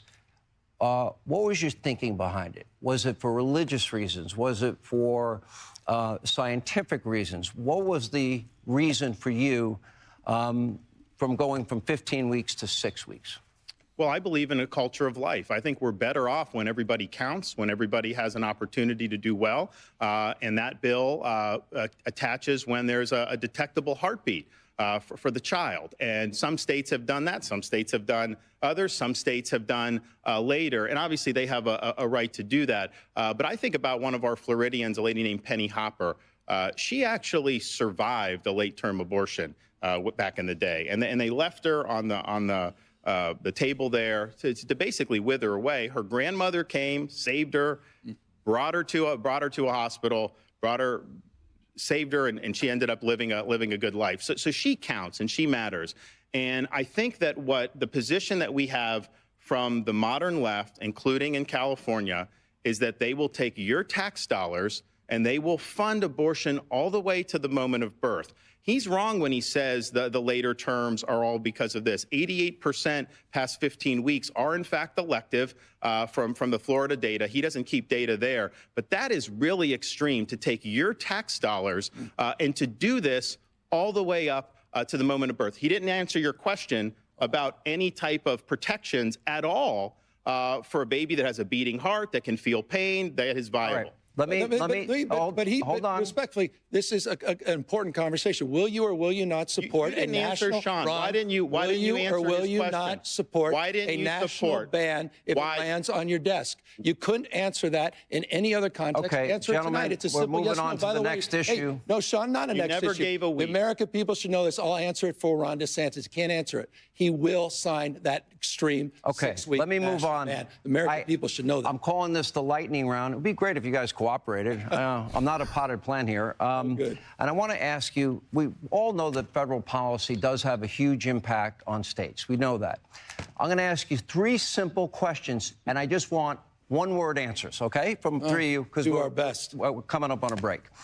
And the issue is right now Joe Biden is president. Yep. So I would like both of you to give a grade to Joe Biden overall as president. Governor Newsom, I'll give A. An A, absolutely. Governor I think it's been a DeSantis. master Failed.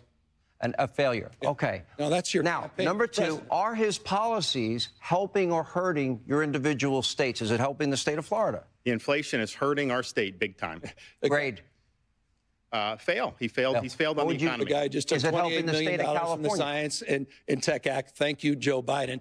It's absolutely accelerating our dominance in manufacturing, accelerating our revitalization Okay, of that our was a state. simple The answer is answer. unequivocally, Lastly. absolutely yes. Okay. I will ask you, Governor DeSantis. I have played over and over again, and Governor Newsom, you have seen over and over again. Joe Biden is experienced what I believe to be significant cognitive decline. And in other words, it's the toughest job in the world. Is Joe Biden experiencing this cognitive decline? Is it a danger to the country? Do you find when he speaks, what is your reaction to it? Yes, he's in decline. Yes, it's a danger to the country. He has no business running for president. And, you know, Gavin Newsom agrees with that. He won't say that. But that's why he's running his shadow campaign. He should not be running. He is not up to the job. and it is dangerous for this country. Well, I will take Joe Biden at 100 versus Ron DeSantis any day of the week at any age. In fact, all of the folks you think he's up to the job? You think he's 100%? I've been spending 100%? plenty of time with Joe Biden in private and public. You don't know. And by the way, results matter. Inflation now is down to 3.2%. Wages are up to 4.4%. The economy is booming, 5.2% GDP growth in the last quarter. Those are facts you don't hear on Fox News. 14 million jobs, 10 times Let me more than move the last on. That was the lightning round. All government and part-time March jobs. 31st, 1968, President Lyndon B. Johnson famously said, "I shall not seek and I will not accept the nomination of my party for another term as your president." Now, despite being an incumbent president who is eligible to run for re-election, Governor Newsom, I've interviewed you twice on this issue. You say you are not running for president in 2024. In fact, you recently said, quote, you think that Vice President Harris is naturally the one lined up to run for president if Joe Biden were to bow out. Governor Newsom, can you imagine that? Will you make that should disqualify him right there? Like statement? And Governor DeSantis, you say he's running a shadow campaign. In your response, I would like you to answer that. Will you say unequivocally, under no circumstances are you running? Correct. I've said, I don't know how many times I can say it. Just making this stuff up about a shadow campaign. If at the DNC convention they come and ask you, will you run? What will you say? Joe Biden will be our nominee in a matter of weeks. And in a matter of weeks, Sean, he'll be endorsing Donald Trump as the nominee for the Republican Party. If they come to you at the DNC and Joe is incapable of running and they ask you, are you a hard no? It's not even optional. He's doing fantastically. Oh, I appreciate and respect the work the president's doing and the vice president's, the Biden-Harris campaign and team. So absolutely unequivocally, Vice President Harris would be the next continuing to support their efforts. President Biden will be reelected. Donald Trump will be rejected. I think what he's saying should color every single thing. I mean, I've called him on a lot of the lies, but he says Joe Biden is 100% up to the job. You know that that's not true. Anybody that can look, he wants you to believe him over your own lying eyes. When he says the economy is so great, how great is it when you're going to the grocery store now? How great is it when you're trying to afford a home? How are those interest rates doing? What about affording a new car? So we have to get real here. We have to understand that Biden is not up to job. But here's I think the problem. What Biden would do, the people around him, they would look to California for the model to go forward in the next 4 years. That would accelerate the decline of this country. Yeah. Freedom is what works. The failures need to be left in the dustbin of history. Yeah, tell about freedom to women that you're trying to criminalize in your state. And all right, we're retreating to old ground. For years, this notion of freedom, gentlemen, Florida is not a state of freedom. One of the things I wanted to accomplish here is the policies that you both implement have a great impact on the citizens of your individual states. For years, a gallon of gasoline, Governor Newsom, in California has been notably higher in your state than in the state of Florida. That's right. Here are the numbers, by the way, recent numbers. The average cost for a gallon of gas nationwide, just over $3.24. In Florida, $3.17. In California, it is a whopping $4.85. So, Governor Newsom, I ask you, you've also sued big oil companies, alleging executives have deceived the public about the health of our planet, knowing that it's a polluter. If your lawsuit is successful, that would likely mean higher gas prices, even higher gas prices for everybody. Here's my question, though. Could you name right now one source of energy that you can bring online in the next 3 to 6 months that would be as inexpensive for the people in this country as fossil fuels? Well, let me touch. Can you think of that energy? Let me touch on I'm going to get to your question, and then let me touch the latter part of your question. Let me get to the first part of the question. Okay. You're absolutely right. Since the 1980s, Republican administrations, Democratic administrations have experienced, under their stewardship, experienced higher gas prices in the state of California. We've been ripped off by big oil. We continue to be ripped off by big oil. Big oil now has met a new foe, and that's the state of California, the most aggressive anti-gouging law in America, more transparency being required than any time in America. And yes, we're suing the industry responsible for this climate crisis. By the way, the same climate crisis that Ron DeSantis celebrated as human caused, who campaigned for a fracking ban, who campaigned to oppose offshore oil drilling, and then 2 days after he got elected, signed an executive order. By the way, Nikki Haley had you dead to right on this, Ron. Signed an executive order doubling down, saying you're adamantly opposed to fracking, adamantly opposed to offshore oil drilling. You were celebrated by the Sierra Club for that action until you weren't. Once again, it shows the hypocrisy of Ron DeSantis. Now you're running away from climate change as things have gotten worse. Hurricanes, wildfires, droughts, and floods. $179 billion of weather-related disasters. And he has no response except talking points from big oil. Governor Newsom. That was a mouthful. Again, just more lies. But here's the thing: California is the only one that oil companies are gouging. Why aren't they doing that to Georgia or Florida or these other states that have lower gas prices? Because of their policies. That's why people are paying more there. What Gavin Newsom wants to do, what he's doing in California, what Biden wants to do nationally, is government-dictated green energy policies. They want to kneecap fossil fuels and reliable energy. We've already seen what's happening in California. They have rolling blackouts. Yes. He actually implemented a mandate to buy electric vehicles. So pretty soon in California, you're not going to be able to buy a normal car, only electric vehicles. And they celebrated that as like a great thing. A couple days later, there was a notice from the state government telling all EV owners, do not plug in your EV because they don't have enough grid capacity. So he is walking his people into a big-time disaster. What Biden wants to do is he wants to take the California model. He wants to impose that nationally. He wants to take away your ability to purchase the car that you want. He wants to kneecap reliable energy. And he wants to bring these rolling blackouts all across the United States of America. It doesn't work. It's going to cause huge problems. We have more energy here. We can be the dominant energy producer in the world. Florida. And that's what we're going to do. Florida is not a big energy state. We have the Marcellus Shale. We have the West Texas. We have all of that. So let's do that. No forcing electric vehicles. We got to take a break. Save the American automobile. When we come back, we'll continue the great state, red state, blue state debate. More with Governor Ron DeSantis, more with Governor Gavin Newsom as we continue. Thank you for being with us from Alpharetta, Georgia. This is DeSantis versus Newsom, the great red versus blue state debate. Join the flag on social media for live reaction and commentary. All right, it's coming up on 20 minutes after 9 o'clock, and you are listening to the great day debate, I've been up a long time, red versus blue state. Somebody's got to say it, Steve Hallstrom. I'm going to say it. Number one. That's right. I said it. I said it. Just like Mark Levin. This is not a debate. This is bickering between two governors.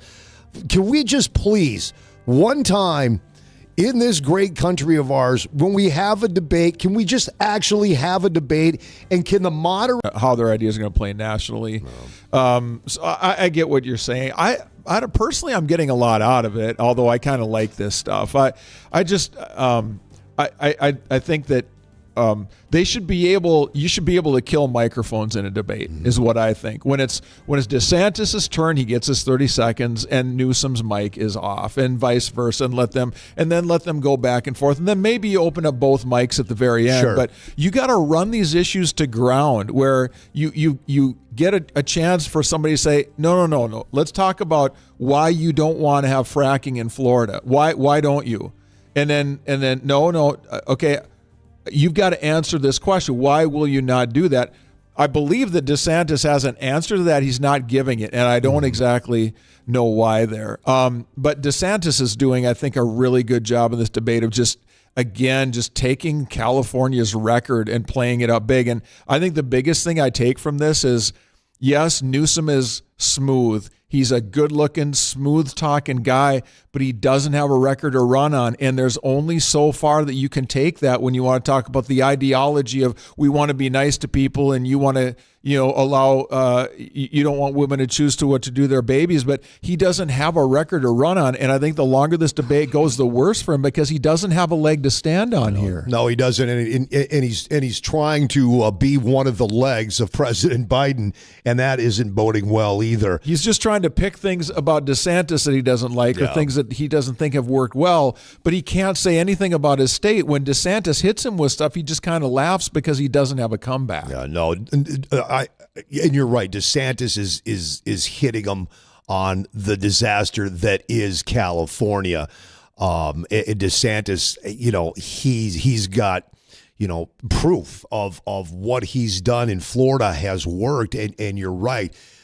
Newsom's response to that is just your typical talking points or, okay, yeah. I'll go back on to how great Biden is doing with Bidenomics and everything else.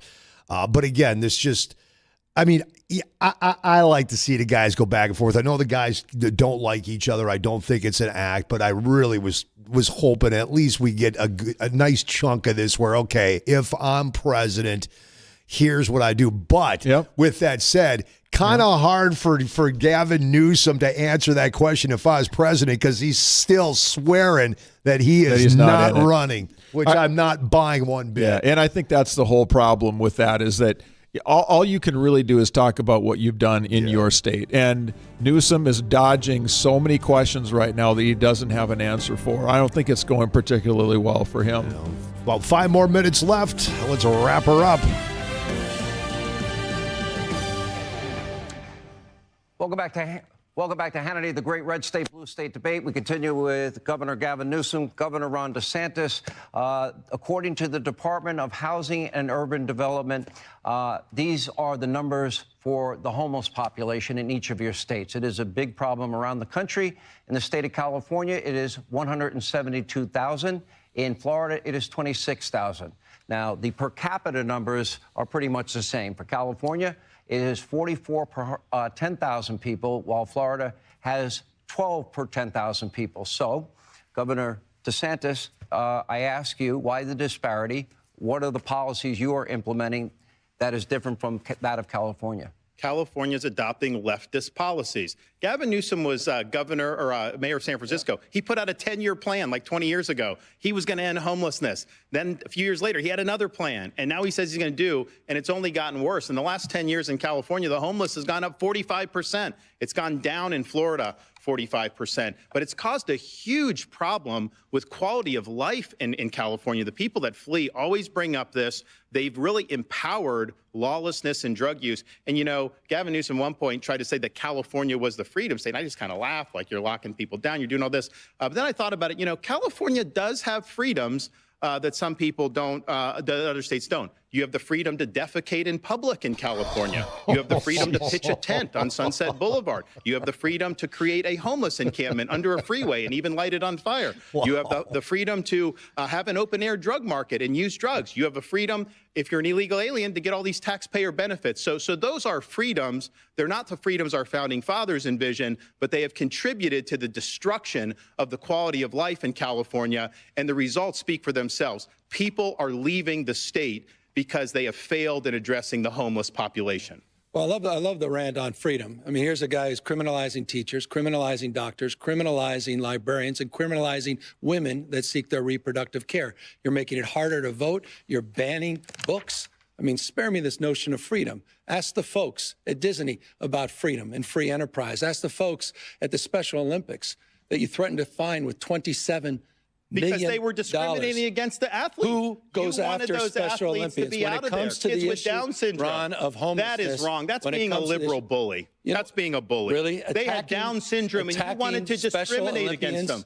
$27 million fine. They were discriminating against because they were discriminating against the athletes. They wanted to marginalize the athletes, and you wanted the athletes marginalized. That was wrong what you did. These are kids with Down syndrome that just wanted to compete. I grew up working aid to adoption of special kids. I've been working with Special Olympians all my life. You wanted them to be ostracized. You threatened to fine Special Olympians. Oh, stop it. My gosh, Hannity. Get control of your debate. Because we stood up for her rights. This is how you treat... By the way, no, hold on. It's your turn. Let me say, I can handle that. I can handle it. I'm used to that. But you know what? You wanted her your not to attacks compete. On the trans community, your wanted attack her on the not gay to and lesbian compete. community. That's wrong. You attack She should have been vulnerable able to communities. compete. And you we attack stood up for women. them, and we made sure they could compete. Ron, relax. I can handle it. I'm used to bullying. You're nothing but a bully. You're a bully. I understand that. intimidating and humiliating. No, people. you're a That's bully. your You're a bully, calling Steve. card. And by the way, Olympians not how to be well able is it to going compete? for you? What is this, Why Jerry well is it not Springer? gonna be able to compete? How well is this Why do campaign you not going? want them to be He's able not to going to let me compete? talk, so I I'll don't talk to the understand American why you would people. want to discriminate Again, I'll against an remind athlete you, with Down the syndrome. blueprint. He wanted them to be blueprint excluded for from the Florida. Special Olympics. Has put Ron DeSantis. Let's leave on a high 41 note. points down to Donald Trump as you try to get tough. We said about that. Trump. Let's go back to on the issue of homelessness. It's been an issue for decades in the making in the state of California, ever since we started shuttering down our mental health institutions back in the day, in Ronald Reagan's day. The difference is I'm the first governor in California history to take this head on. We are investing unprecedented resources, more accountability. We've gotten 68,000 people off the streets, close to 6,000 encampments we've gotten off the streets. We've also invested in unprecedented resources in reforming our behavioral health system. Ron has literally the worst mental health system in America, forgive me, outside of Mississippi and Texas. And so with all due respect to being lectured on some of these topics, Ron DeSantis is not the one I'm going to be listening 30-second response. You're, well, I'm looking at total time. Governor DeSantis, look, about 2 minutes. He needs it. This is a map of San Francisco. There's a lot of plots on that. You may be asking, what is that plotting?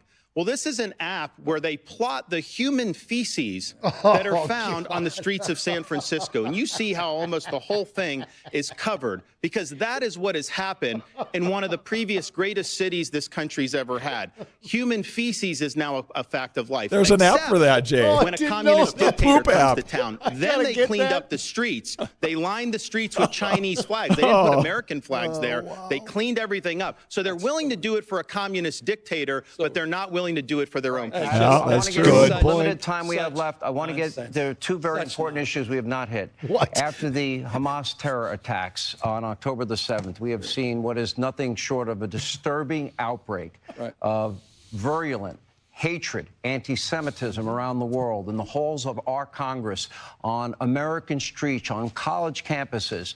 Last month, outside in Sydney Opera House in Australia. We've seen it all over Europe, but in Australia, anti-Israeli protesters literally in this day and age chanting, "Gas the Jews, F the Jews."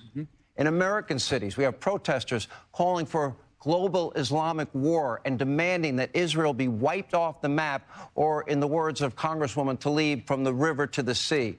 Israel, meanwhile, is vowing to eradicate the terrorist group Hamas. But according to a report in the New York Times this week, U.S. officials have warned Israel that they need more to fight more surgically in Gaza. Governor Newsom, 30 seconds for you. We have to cut back on time. All right. How can Israel win the war against this terrorist group using surgical strikes and directions from Joe Biden? Israel. I visited Israel. I met with families, hostages. I saw videos of children being killed in front of their parents, parents being killed in front of their children. I saw a beheading with a garden hoe. This is not complicated to me. This is a fight between good and evil. Hamas is a terrorist organization, and they need to be eliminated, not just for the people of Israel and Jews around the world, but for the Palestinians themselves. But when it comes to the issue of anti-Semitism, you just mentioned a lot of things that have been occurring on Ron DeSantis's watch. He said nothing. You're calling him Masked man anti-Semitic? marching. I'm saying what he countenanced anti-Semitism, and now he's finally talking a big game ever since October 7th. For the How sake about of the masked man for the marching sake in the of street? fairness of Jews time, get the rope. gentlemen, You said nothing. Governor DeSantis, nothing on these issues. Look at the record. Governor Governor short DeSantis. than a second Holocaust. They want to destroy Israel and wipe every single Jew off the map.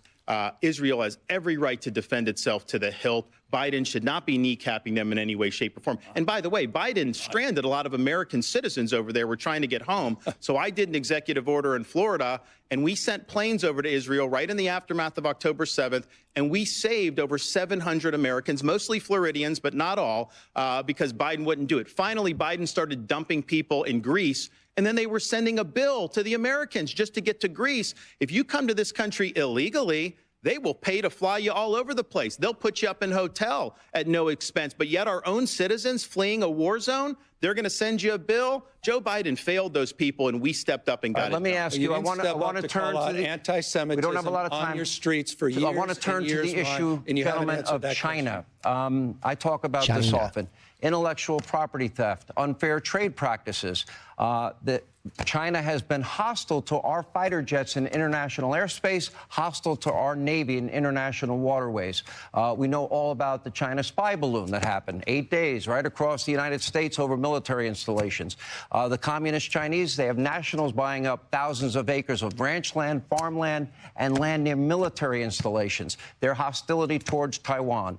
Governor DeSantis, our #1 geopolitical foe. I don't see that the Biden administration has been tough with them. What would you do differently?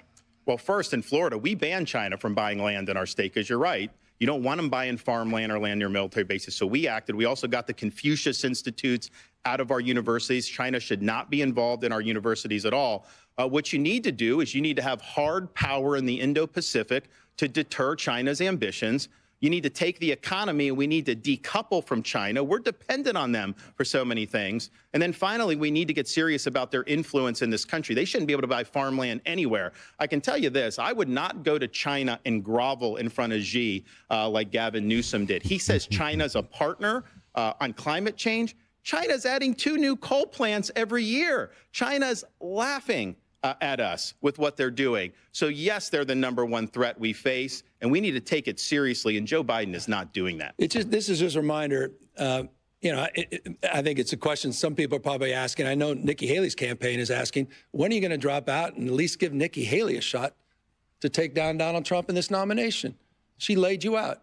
Please. You're a walking hypocrite. You're a walking hypocrite What about on China? the issue of China. This is the guy that was looking for direct foreign trade from China, was doing trade shows, That is open false. up an awesome. That's already been debunked. And you talk absolutely about the true. liberal fact You are checkers. aggressive Even with the liberal fact checkers Donald did Trump that. himself today called you Red Ron for a reason, because of your complete hypocrisy. All right, we're almost out of time. Talking a big game. I confronted Xi on the issue of fentanyl, Ron. I confronted them Not on human rights, you didn't. I absolutely did, with the foreign minister and the vice president and other leaders in China. You talk a big game. Meanwhile, We're you haven't done over anything time. except tweet things Final out. question, Governor DeSantis. He we deflected owe you that about one, too? 90 seconds, but you get the last word as per the coin flip. What are you giving me? 5 seconds? What do I get? No, I'll do okay. I'll be a little more generous than that. Give him the 90. Look, it's been a very passionate debate tonight. Actually, it's been fun to be a part of. I think the American people will decide. Governing philosophies could not be more different. But let me ask you this. Kind of a fun question. You both clearly love your states. You visited each other's state. Governor DeSantis, you can take as much time as you want. You have an extra 90 seconds. What is your favorite thing about the state of California? And I give him 5 minutes for this. go right ahead. That's a good question. All right, we'll stay longer. 5 minutes, Governor. When I got orders as a Navy lieutenant to go to Naval Amphibious Base Coronado, I had not spent any real time in California in my life. Florida native, and I'm very proud of the state. But I got down there, and that Strand is one of the most beautiful places I've ever been. And then all up and down, just a tremendous coastline. I do believe California has more natural advantages than any state in the country, which is why when you have so many people leaving on net, that's hard to do. Like, people don't want to leave there because it really is such a beautiful area. And I'm proud of the military installations that are there. I'm proud of what the Navy's been able to do in conjunction with the state. It was really important duty. It really helped forge me as an individual and as an American. And so I'll always have very, very fond memories of that nice Strand down there in Southern California. I love that. I mean, What do you Reagan. No, what do you love? I don't know what you love Reagan about used to California. call California the coast of dreams. By the way, What do you love about Florida? What I love about your question is the comedy in the question, meaning, you know what? We all want to be loved. We need to be loved. We all want to be protected, respected, and connected. I think there is a unity frame here. Okay. You said it well. I mean, Ron, I have no doubt Ron DeSantis loves this country. I love this country. It's not about red versus blue. It's red, white, and blue. The United States of America. And I think we're all better off, and we're all better off. And so I appreciate this conversation. I appreciate you, Ron, being a family man. You got 3 incredible kids. I appreciate your wife, your sacrifice, and I appreciate your military service. But I also appreciate we do have fundamental differences about the fate and future of this country. And that's why I'm going to be working so hard to get Joe Biden and Kamala Harris reelected in 2024. You couldn't resist. You had to go right back to 2024. All right, here's the last question. Would you do this again? Well, you know what? I hope we could do another half hour. I got all night. Joe Biden should show up to a debate. That's why I want to Trump should show up to a I have debate. another 20 minutes, and I've got a lot of questions. I'm happy to. You want to stay? Let's just do an extended hour. I'm happy to do it. Okay. Then this has been fun. I think it's been fun, and I think it's been more entertaining. I'm sorry to the guests that I've been invited. I got to take a break, though, in the meantime. We've got to pay some bills. It's not a cheap set we built for y'all. I hope you like it. Courtesy of your favorite channel, Fox News, and you do admit you watch often. We'll take a break. They've agreed to stay. Well, that's, I guess, a debate on the fly. We'll continue on the other side and later have live post-debate coverage. We are in Alpharetta, Georgia, the great red state, blue state debate as we continue. This is DeSantis versus Newsom, the great red versus blue state debate on the flag. Well, they took our show away from us. I think they just made a programming decision on the fly. Well, we do that once in a while. Yes, we've been known to blow past a break. Yeah, I have been. I don't know what we're going to get. It kind of felt like the grand finale, and now all the fireworks have been shot off, and now we're trying to find some bottle rockets and black cats to make an overtime. So I don't know. Do we let them go the other 20 minutes? Here's the thing. It might get good after this. That's the thing. That's the thing. If we say, nah, you know what, we're done. And then we wake up tomorrow and go, we missed what? Yeah. DeSantis called whatever. Let's grab a call real quick. We got some time here. Hey, Jill, you're up on AM 1100 The Flag. What's up, Jill? You can kill that music, JT. Go ahead, Jill. You guys are incredible. I happened to find you guys just by pure coincidence. I'm out of St. Louis, Missouri. Okay. I was in my car trying to find something to catch to the debate. All right. The Gateway City. Let's go.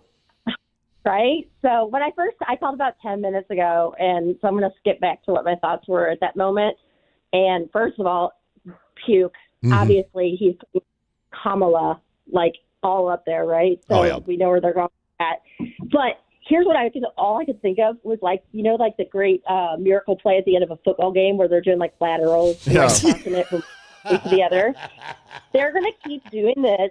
They're not even going to nail down a candidate because they know everything they're saying is a bold-faced lie. Yep. And as soon as one of them gets busted, lateral, throw it out to the other one, right? But while you're up there, give them an A+, pump her up. So they've got everybody's an A+ player. Any one of them could be the one at the finish line, and that's all I could think of for those guys. That is a great analogy. Yeah, a lot of this. I mean, he's sitting here bragging up Biden into Kamala. I'm literally throwing up in my mouth. I want to puke so bad. Me too. Steve? Yeah, so who knows? I mean, they got Michelle Obama in there. She's part of the football team. She's the linebacker. Yes. Exactly. Jill, that's awesome. My wife grew up in St. Louis, and so if she's listening tonight, she's happy to hear somebody down there and getting somebody from the old hometown. So great to have you listening. You can catch us on the app anytime, WZFG Radio, and you can give us a call anytime. But thank you, sister, for listening in tonight. Thank you. Hey, Jill, real quick before you go, what did you think of DeSantis tonight? Let me tell you this. Actually, as of today, I was telling a lot of people, I was like, man, he's been getting on my nerves. And tonight, he killed it. So I'm a diehard Trump. There's nobody else for the job right now than Donald Trump. Yep. But he gained a lot of ground back with me tonight. That's fantastic. And I actually felt guilty for putting him on the bench, and kind of getting. I think my heart's been with Trump so hard that I thought he was kind of getting on my nerves. But yeah, no, nothing wrong with that. Yeah, absolutely. You speak for a lot of us, Jill. No question about it. Yeah, I think DeSantis, what he's done best tonight is given a defense of conservative principles and what they do and why they work, and the fallacy of the liberal ideology. None of it works in real life. It sounds really good in a storybook, but when you put it into practice in real life on the street every day, it doesn't work. No, it's complete. It's a complete failure. It really is. Jill, glad you're listening down there in St. Louis. We're going to let you roll. Thank you, Jill. Appreciate it. It's 9:42, and I guess we're getting bonus. Again, I'm having a hard time calling this a debate tonight, but like I said, if Steve, I think if we cut out now, we're going to wake up in the morning and go, Oh, we should have stuck around. Yeah, we missed some great promise of some kind or another. I just can't get over that we had the debut of the crap app tonight. I gotta get that crap app. Debate, by All right, here we go. Debate. both candidates had other commitments, and they realized afterwards they couldn't stay longer. Oh, appreciate okay. them all being here tonight. Okay. All right. Well, I guess I guess we're not getting. No. Well, once the cameras roll off, I guess Newsom couldn't stick around, or maybe it was DeSantis that couldn't stick around. So no, there is no more screaming match. I don't know, debate. What do you want to call it? Yeah, I don't know. I mean, it was in a lot of ways a debate. I wish in all these things that somebody would figure out how to get people to give answers when they don't want to give an answer. Well, I like your idea when you said, look, you just shut the mic off. It's that simple. Hey, we're going to have this debate. When I say 1 minute, it is 1 minute, and your mic is shut off. So you better get your point in. I think that the way to do it is, so DeSantis, for example. Oh, I'm sorry. I was just trying that idea out. That was me. I'm kidding. I was just trying that idea out, Steve. All right. It worked pretty good, though, didn't it? I wasn't saying much. You got 30 seconds, Steve. Go. Oh, okay, go. Here's how I think you can do it. So DeSantis does not want to answer the question about fracking. It's very clear. There's something there he doesn't want to talk about, which means what? We need to hear what it is. Yeah. We need to know that. So what he has to do is he says, Gavin, put a sock in it. I'm turning your mic off. Ron, I'm going to sit here until you answer this question. Why do you not want to talk about fracking? Do you support fracking or not? And why? And no. Okay, I'm going to turn your mic off too.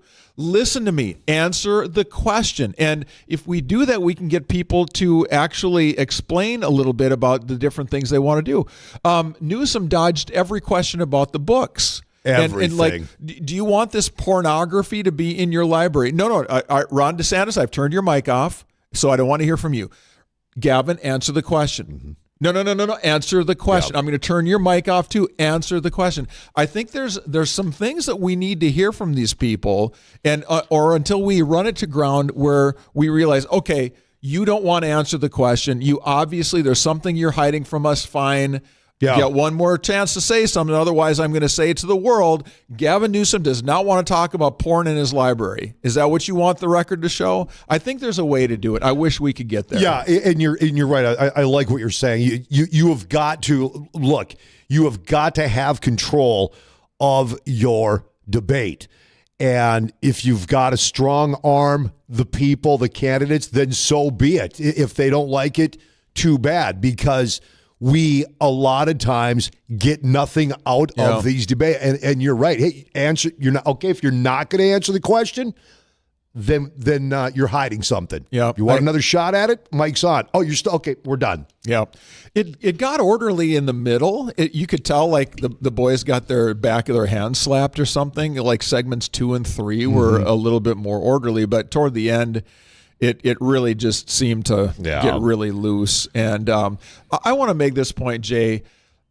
Gavin Newsom does not have the freedom card to play because of what they do and how much control the liberals want to have over your life and mine. And so the way that they make the freedom pitch is they'll go to the books and they'll try to say, oh, look, you talk about freedom, but you don't want to have kids able to read books that you don't agree with. No. Oh, you want freedom, but you don't want this trans kid to be able to get the kind of gender affirming care, term that drives me nuts. Yeah. So because you don't agree with it, you say that you want freedom, but you don't want a woman to have the right to choose. And what someone on the right is going to have to do at some point is to say, you're right. I don't want freedom in things that violate our conscience and our moral fiber about things that are purely evil in this society. You're right. I don't want the freedom to have a 3rd grade kid looking at a book that shows like some guy giving another guy a blowjob or whatever, Exactly. I don't want that kind of freedom. You're right. Freedom is not a term that works in every case. There's times when freedom isn't good.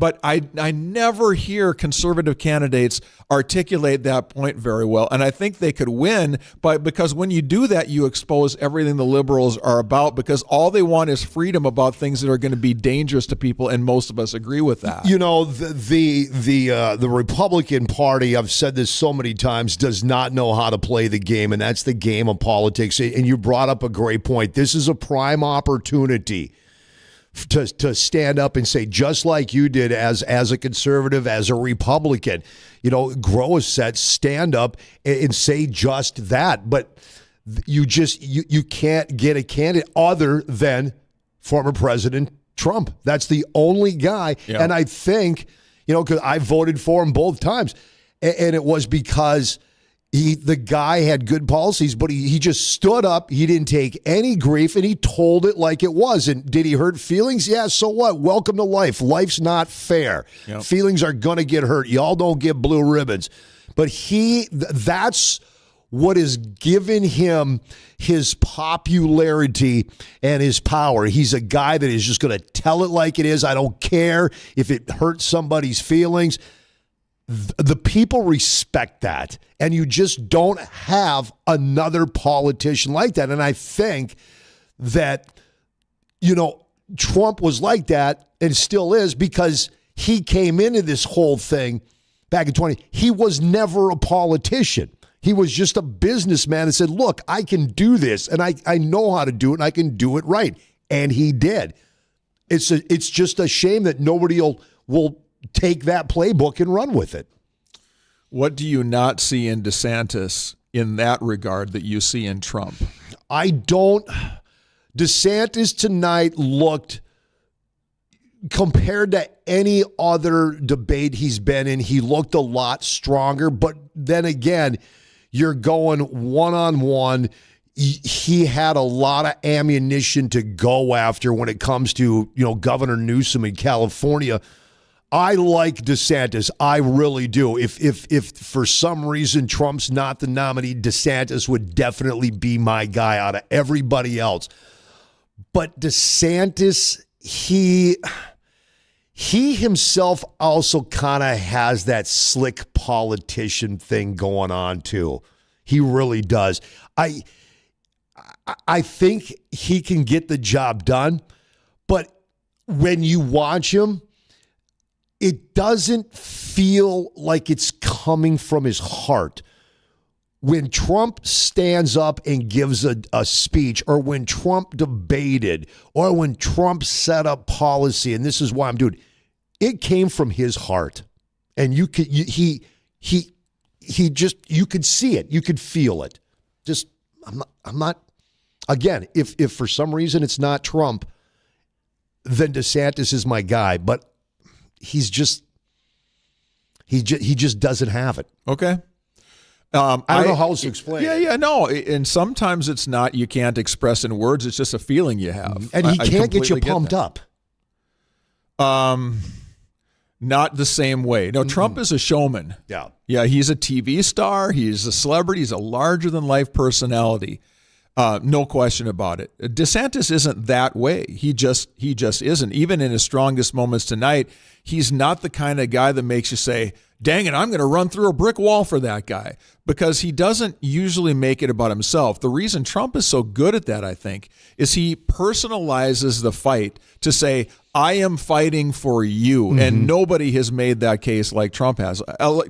Trump is a good candidate. Don't get me wrong. Yeah. I don't think Trump is a failure by any stretch at all. My opinion, however, is that DeSantis gives you all the, did you not see fight tonight from DeSantis? You did. You did, yeah. It maybe just looks a little different. So I like chocolate, you like strawberry, but I don't blame you for saying what you're saying and the way it looks to you.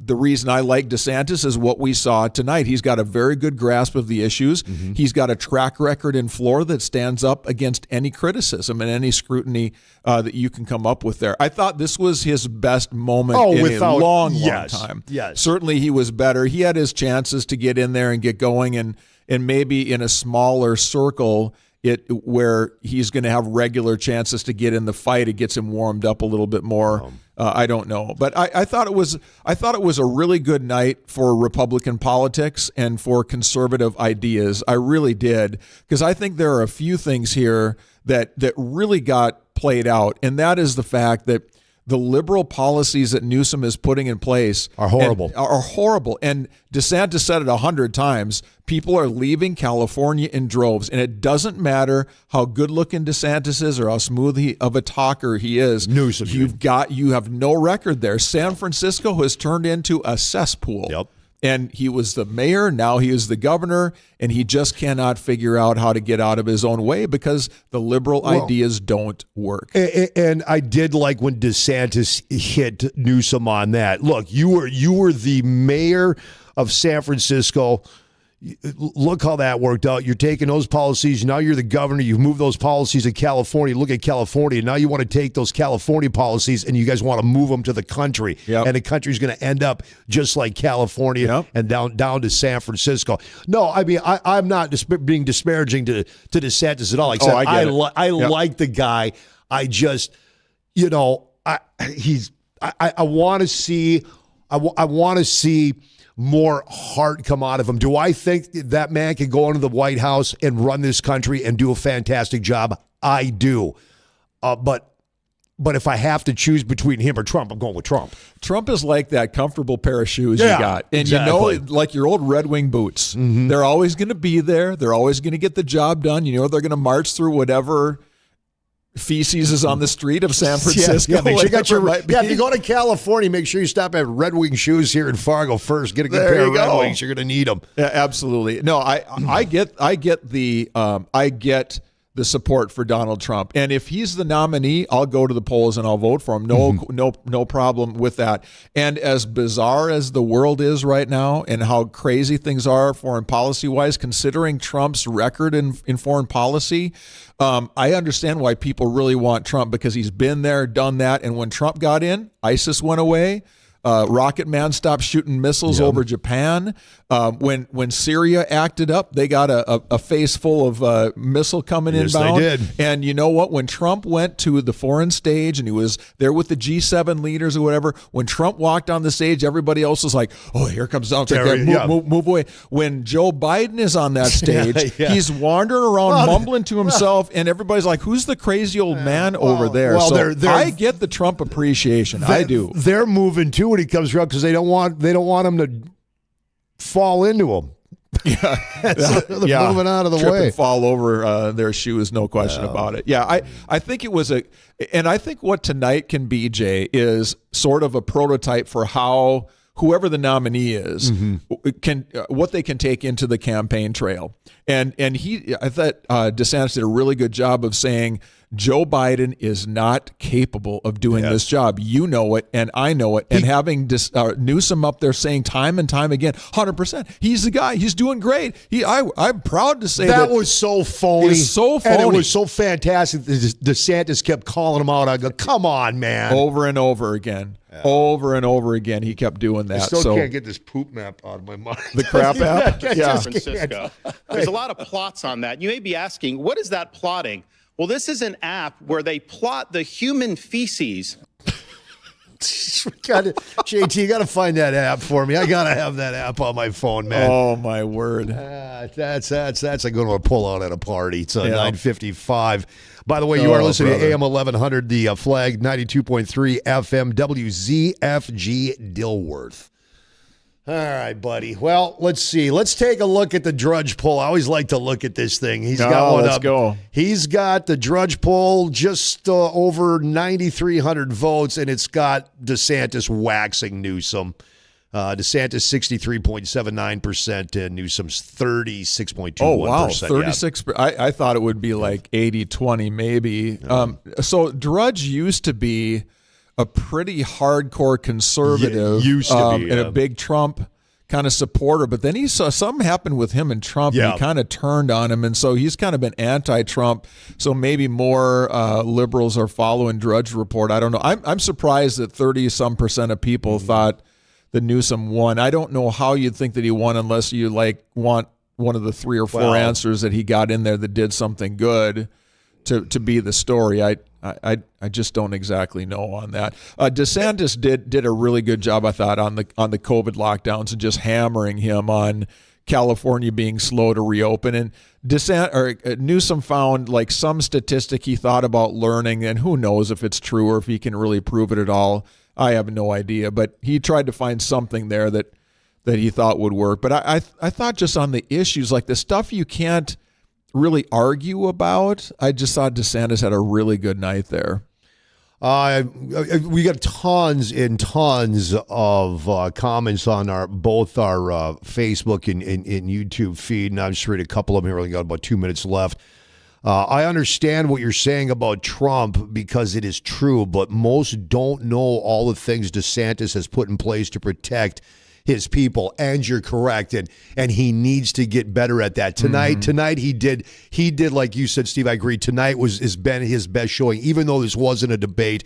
And I keep saying that in my head, and then I keep telling myself, Jay, you got to remember, it couldn't be a real debate on what you're going to do for the country because Newsom can't say that because he's sticking to his I'm not running. So he can't sit up there on stage and say, if I'm president, this is what I would do. So you really, I guess, can't have that kind of debate. Yeah, all you can do is say, this is what we've done in California. Yes. This is what Joe Biden's trying to do as well, and these ideas are really going to work. I think that's probably the best play that they can come up with there. Yeah, no, you're right. DeSantis has done a lot of really good things. Yeah. What I'm trying to say about Jay's point is I think people know that Trump went into the international sphere and won for America. He fought the UN funding. He fought all the things that happened overseas where military escalation wasn't needed. Trump would not have let a Chinese spy balloon float over the country. Could you imagine? It would have been done right now, and he would have been on the phone to Xi going, are you kidding me, buddy? And we all know that, and we all appreciate that about Donald Trump. No question about that. Trying to get the southern border taken care of. We started working on that. I mean, Russia would not be in the Ukraine if Trump was still in office. China wouldn't be having savoring over getting Taiwan. You would not have had Hamas go into Israel. None of that would have happened. Yep. None of it if Trump was in office. And I can tell you right now, Trump gets back in office, you're going to see all these shenanigans stop immediately because he's going to put his foot down and say, hey, you're done because I will not put up with this, and neither will the American people. That about wraps it up. We got to roll out of here. What's coming up on the flag now? Are we going into? I don't know what you guys are going into. This is. Oh yeah, we get a little crazy here. I want to say it's the Lars Larson show. Focused, here we go. This is AM 1100 and 92.3 FM WCFG Gilbert, Fargo, Moorhead, USA.